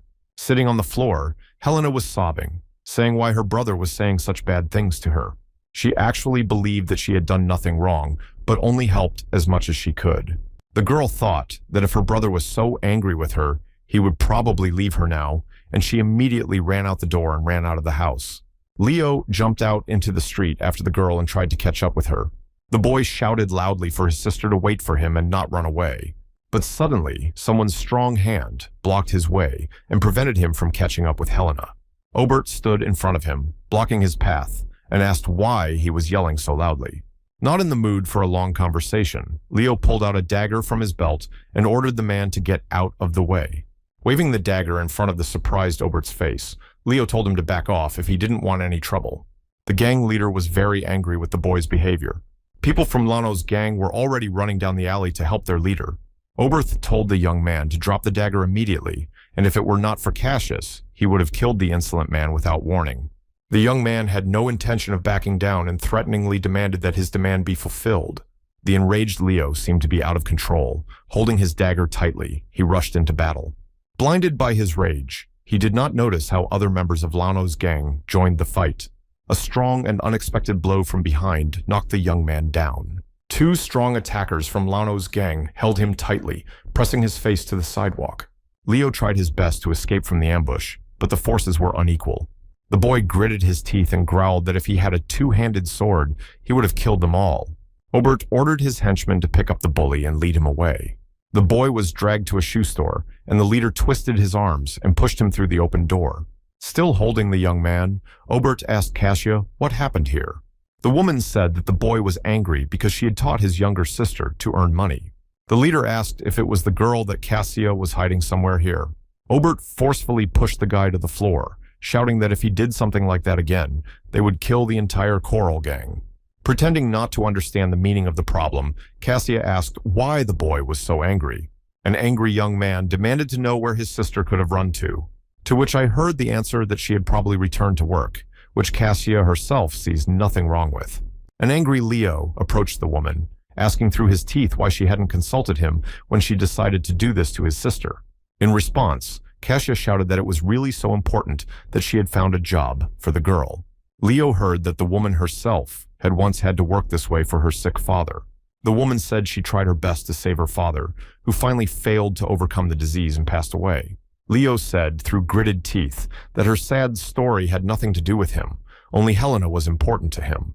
Kazuya said that if his sister was so important to him, why did he lie to her about his job, that she was very worried about him? Leo could hardly contain himself when he heard that the girl was only working to help her brother and protect him. When asked where his sister was now, he was told that it was too late anyway. Most likely, Kazuya said, the girl is signing a 10-year contract right now. Leo could no longer contain his emotions, shouting out what the hell kind of contract was. Rage filled his eyes when he saw Kazuya calmly saying that his sister was very beautiful and would be able to earn good money. He rushed to the woman he hated, wanting to take her life immediately. But Kazuya's figure was already melting into the air, and the game's voice said that Helena's last profession had already been determined, and he was thanked for playing Raising Helena. Then he heard that Helena de Hierro's last profession was courtesan and she was single, and Leo de Hierro's last profession was tavern manager and he was single. The end of the beggarly brother and sister's purchase of the tavern, they ran together at the end of their lives. They were both killed by knights. Already flying in the abyss, the boy was desperately blaming himself for failing to fulfill the game's mission. But he has no time for regrets. He has to think about the facts. Hierro is the last name of the royal family of the Kingdom of Conrad, meaning that he and his sister are entitled to the throne. So they became outcasts. And then Helena, a courtesan with connections among the nobility, plunged into politics and had a great influence on military events. In this scenario, Hermann Foray, the swordmaster, was afraid of the courtesan's influence and got rid of her, and also contributed to the fact that the Kingdom of Aston lost. Thus, the probability of Leo and Helena's death in the engagement scenario increases. The player hears that he failed to make Helena a princess, but he partially receives her seduction achievement. Restart. A new stage of the game began, and once again, Leo was picking berries with his childhood friend on a green meadow. Helena was very busy picking berries, but she kept sharing news with her friend, telling him about what she had learned from Monk Leslie in class. Leo was still very angry, but he was trying to reorganize his thoughts. His girlfriend was smiling gently at him as she continued to chatter. The boy was looking at her face and trying to tune into the thoughts of Helena from this story. This was the third time the script about a childhood friendship was repeated, the first of which ended in their marriage. The second option ended with Helena being kidnapped by bandits on the way to Nevis. The boy froze, holding the juicy berry between his fingers, and recalled that from the previous scenario, it turned out that both princes of the Oran Kingdom were scoundrels. The young man looked at his friend thoughtfully and wondered what he needed to do to make Helena a princess in this small town. The boy thought that maybe this time he should send it to the capital's church.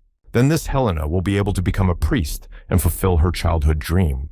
But it is not clear how he will be able to get out of here and fulfill his mission. The young man thought that maybe he needed to go on a journey to find some useful information. The girl, annoyed that her friend was not paying attention to her, spoke to him, pulling at his sleeve. In the evening of the same day, Helena came to the hut where Leo and his father lived and knocked on the door. Through the closed door, Leo called out from the house that he was coming out to her. As she waited at the door, she was visibly nervous because today was the first time she had skipped the classes she had been having in church with Monk Leslie. The young woman thought that her friend had changed a bit lately. Maybe he sensed that she had decided to change her plans for the future. Whether he will advise you not to give up your dream or, on the contrary, will be happy about your decision. She recalled their childhood when she first told her friend that she wanted to become a priest to help people. The young woman recalled that she was completely immersed in her dreams and did not pay attention to Leo's feelings, who was very upset because priests could not marry. Finally, the door of the hut opened and her friend stood smiling on the threshold. The young man asked her if something had happened to her that she suddenly came to see him like that. The girl was puzzled by her friend's appearance and thought he was up to something. But the guy said he was just happy to see her and had no bad intentions. Finally, he asked what urgent matter had brought the young woman to him. After hesitating a bit, Helena finally said that she was going to go mushroom picking. The boy hastily replied that he was ready to go even now. He didn't need to get ready. But his picky friend thought he was still hiding something from her. The boy thought that his girlfriend was very attentive and noticed all the changes in his mood. Helena in this scenario is probably more intelligent and insightful than all the others, and you have to be careful with her. He followed the girl and thought about how he should start a conversation. When Helena heard her friend talking about traveling, she said that she had no money for the trip and did not want to leave her father and mother. He heard from his friend that she would like to live here in the forest with him, and although it was not the first time he heard these words, his heart was pounding like crazy. All this excitement arises because he thought that Helena really liked him. Finally, his friend asked him directly whether he wanted her to become a priestess or to stay here in the town. The boy said hesitantly that it would be good if she stayed home, but he doesn't want her to give up on her dream. Holding his girlfriend's hand and looking into her eyes, the boy thought that their paths would part now. It was already evening when the young people walked out of the forest and into the town, holding hands. A joyfully smiling monk, Leslie, ran toward them, shouting that perhaps everything was destined by fate and that God was blessing Helena. When the girl asked what had happened, the monk said that the priests who had now arrived in their town were ready to take her with them to the capital's cathedral. A high-ranking priestess approached them and said that their town priest and monk had praised the young lady's abilities. At first, the young woman was very excited to be invited to go with the priestess to the capital's church, as it was her longtime dream. But when she looked into her friend's face, she was sad and did not know what to say. She lowered her head and began to say that she would not be able to go with the priestess to the cathedral. But then Leo interrupted the conversation with a confident voice and asked if he could go with them. The surprised monk and the priest heard that although the young man did not have much knowledge about religion, he was ready to study hard and wanted to serve the church.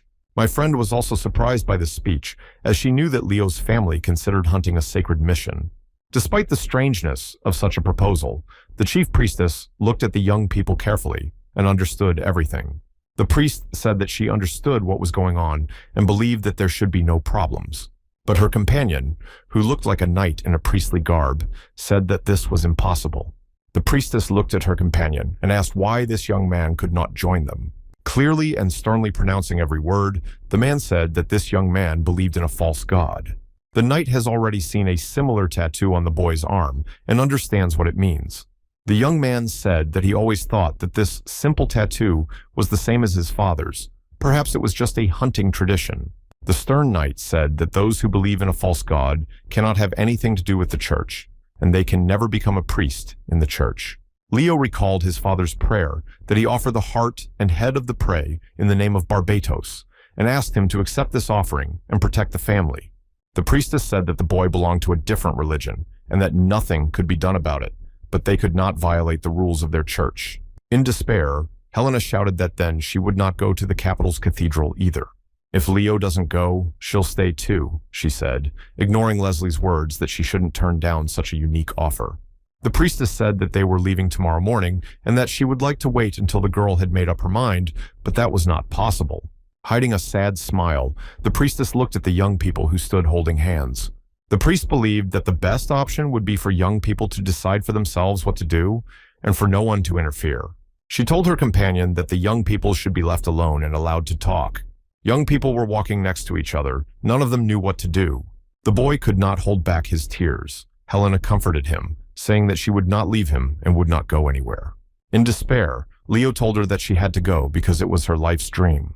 The young woman objected, saying that it was very important for her to stay with him and that if he had to make such a decision, he would have done the same by staying with her. Helena said that it was important for her to get married, have children, and be with him for the rest of her life.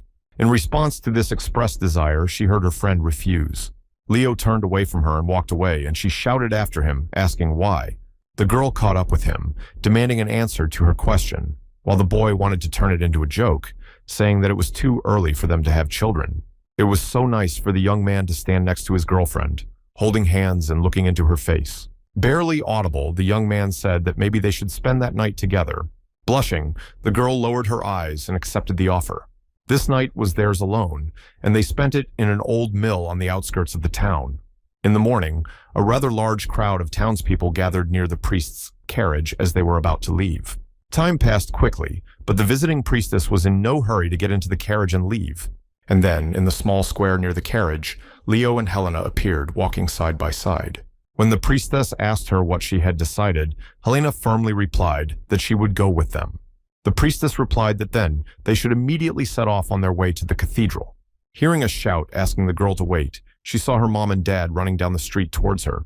The father handed his daughter a small bag with money in it. Helena was surprised and at first did not want to take it. But the mother convinced her daughter that she needed the money in case of emergency and that she should take it. When Monk Leslie approached them, he also brought a small wallet with money for the girl and said that it was money from all the parishioners of their church. The girl was touched that so many people made a donation for her and tears came to her eyes. Leo stood aside sadly in thought and did not say a word. The young woman could not contain her feelings and rushed to her lover to hug him one last time before the long journey. In the crowd of townspeople who were seeing off the capital's priests, they heard dissatisfied shouts that the future priestess should not behave like that. The capital's priestess tried to hint to Helena that such behavior was inappropriate in front of everyone. The girl approached the priest, who asked if Helena had said goodbye to everyone and if they could finally leave. The carriage with the capital's priests and Helena was leaving. Leo stood next to the monk Leslie, his head bowed sadly. The young man asked the priest how long his girlfriend's studies in the capital could continue. The monk replied that before receiving the initiation, one needs to study for 4 to 5 years, but Helena is a very smart girl and already knows a lot. Leslie believed that his student would be able to complete her studies in 3 years, while Leo thought that this was also a very long time.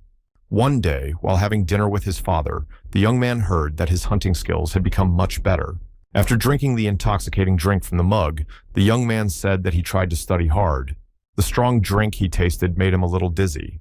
The father started a conversation that the young man did not expect and asked what his son thought about the god Barbatos. The young man did not know what to say and told his father that the tattoo on his arm did not allow him to go with Helena. The young man said he wanted to become a priest with his girlfriend. It was hard for the old hunter to hear that his son wanted to become a priest, but was not allowed to, saying that tattoos were a symbol of heretics. The young man told his father that he wanted to save up some money and visit Helena. The hunter got up from the table and walked over to the fire, turning away from his son. Finally, the man said that his son should take the prepared jerky to the market tomorrow to sell it.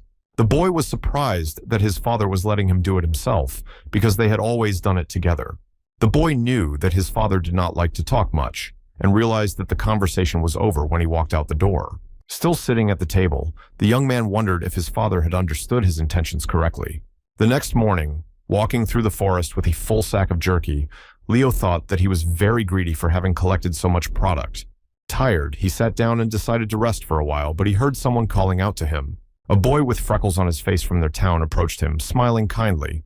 It was Hans, who kindly offered the boy a drink of water he had with him. Seeing that Leo was not very happy about this meeting, Hans decided to continue on his way. The player remembered very well what this bastard had done to them in the same scenario the last time. This vile guy treacherously betrayed them and received a lot of money for it. Then Helena was kidnapped and sold as a toy to entertain princes. The boy wondered what made Hans do what he did, maybe because he loved Helena and was jealous that she left with Leo. Finally, throwing his heavy sack behind his back, the young man decided that the reason was not as important as the terrible act itself. In any case, Leo decided that he would get rid of the bastard at the right time. The boy walked fast, and one morning he reached the market square where there was a lively trade in various goods. Leo approached one of the traders and offered his goods. At first, the man looked at the meat very closely and said that there might be some undried pieces. And then, as if doing a great favor, he wanted to take the goods for a very small price, which made the young hunter very angry. Taking his sack of jerky, Leo, dissatisfied with the price, walked further along the market square. The young man did not want to give away good quality goods for the very low price offered by greedy traders. Finally, after walking around the market, he found a trader who took all the dried meat in the bag at a very good price. After finishing his business of selling meat, the young man was walking down the street when he saw Hans waving at him in a friendly manner. Leo, not having a great thirst for socializing, sat down next to the boy with the freckles to listen to what he had to say. When Leo asked Hans whether he had sold his goods, Hans began to mumble something inarticulate and asked him how his trade was going. Leo said that due to the high quality of the jerky his father produces, they are always in great demand. Continuing the conversation, the guy with the freckles invited Leo to go for a walk with him. When asked where they would go, Hans replied with a sly smile that his friend would soon find out. With a sly look, the boy with the freckles confidently told Leo that he would not regret going with him. He was bragging that he knew everything here and would take his friend to a good place. Since Leo had a lot of free time, he agreed to go with a guy he didn't really like from the last time. Following the boy with the freckles, Leo realized that he had led him to the red light district. The young man turned around and said that he was going to leave right away. Hans started to object, saying that they could have fun here because Helena was leaving anyway. With a nasty smile, the bastard said that it was dark in the room and no faces were visible, so Leo could imagine that he was having fun with Helena. A quick movement of his right hand made the impudent man stop his nasty chatter. The vile man was knocked back a few steps by the hard blow. Hans was cursing, not understanding why Leo had reacted to this situation in such a way. Leo, extremely angry, struck again, not allowing the bastard to get up. Before his eyes was the image of Helena, who in the previous scenario had become a courtesan. The young man, furious with rage, shouted that the bastard had no right to desecrate Helena's name. Leo didn't even want to listen to the frightened Hans's stupid apology. A moment later, the bastard was finished, and the game voice said that the player had received the achievement of destroying civilians. The door of the house near which all this happened opened, and a man looked out, asking what the noise was about. The man saw Leo and looked around and realized what had happened. The man began to scream, calling for help, that there was a thief who had taken a man's life. Leo ran as fast as he could away from this ominous place. Hiding from the guards, the boy realized that if he was caught now, he would be immediately executed for such a crime. He ran through the unfamiliar streets of the city, thinking that he had to get out of here as soon as possible. Finally, he ran to the street that led directly to the city gates. The boy pulled the hood of his cloak over his head and walked straight to the guards standing at the gate. The guards with spears, who were standing guard, did not pay any attention to him. Very surprised that no one stopped him or asked him anything, the young man went out through the gate. At the same moment, he heard a loud order behind him to immediately close the gate because a murder had been committed in the city. One of the guards shouted that a guy had just left the city and needed to be stopped. The guards shouted at Leo to go back immediately, but he only accelerated his pace. Night had already fallen when, wandering along the mountain trails, Leo came to an unknown building. Two armed guards stood at the closed gate of the building and chatted about nothing. Listening to the chatter, Leo thought it was probably some bandits and decided to slip past them as quietly as possible. Trying not to make noise, he began to climb the high fence near the building. But when he was jumping down from the fence, he stepped on a branch that cracked loudly. The guards heard the sound and perked up their ears, looking around.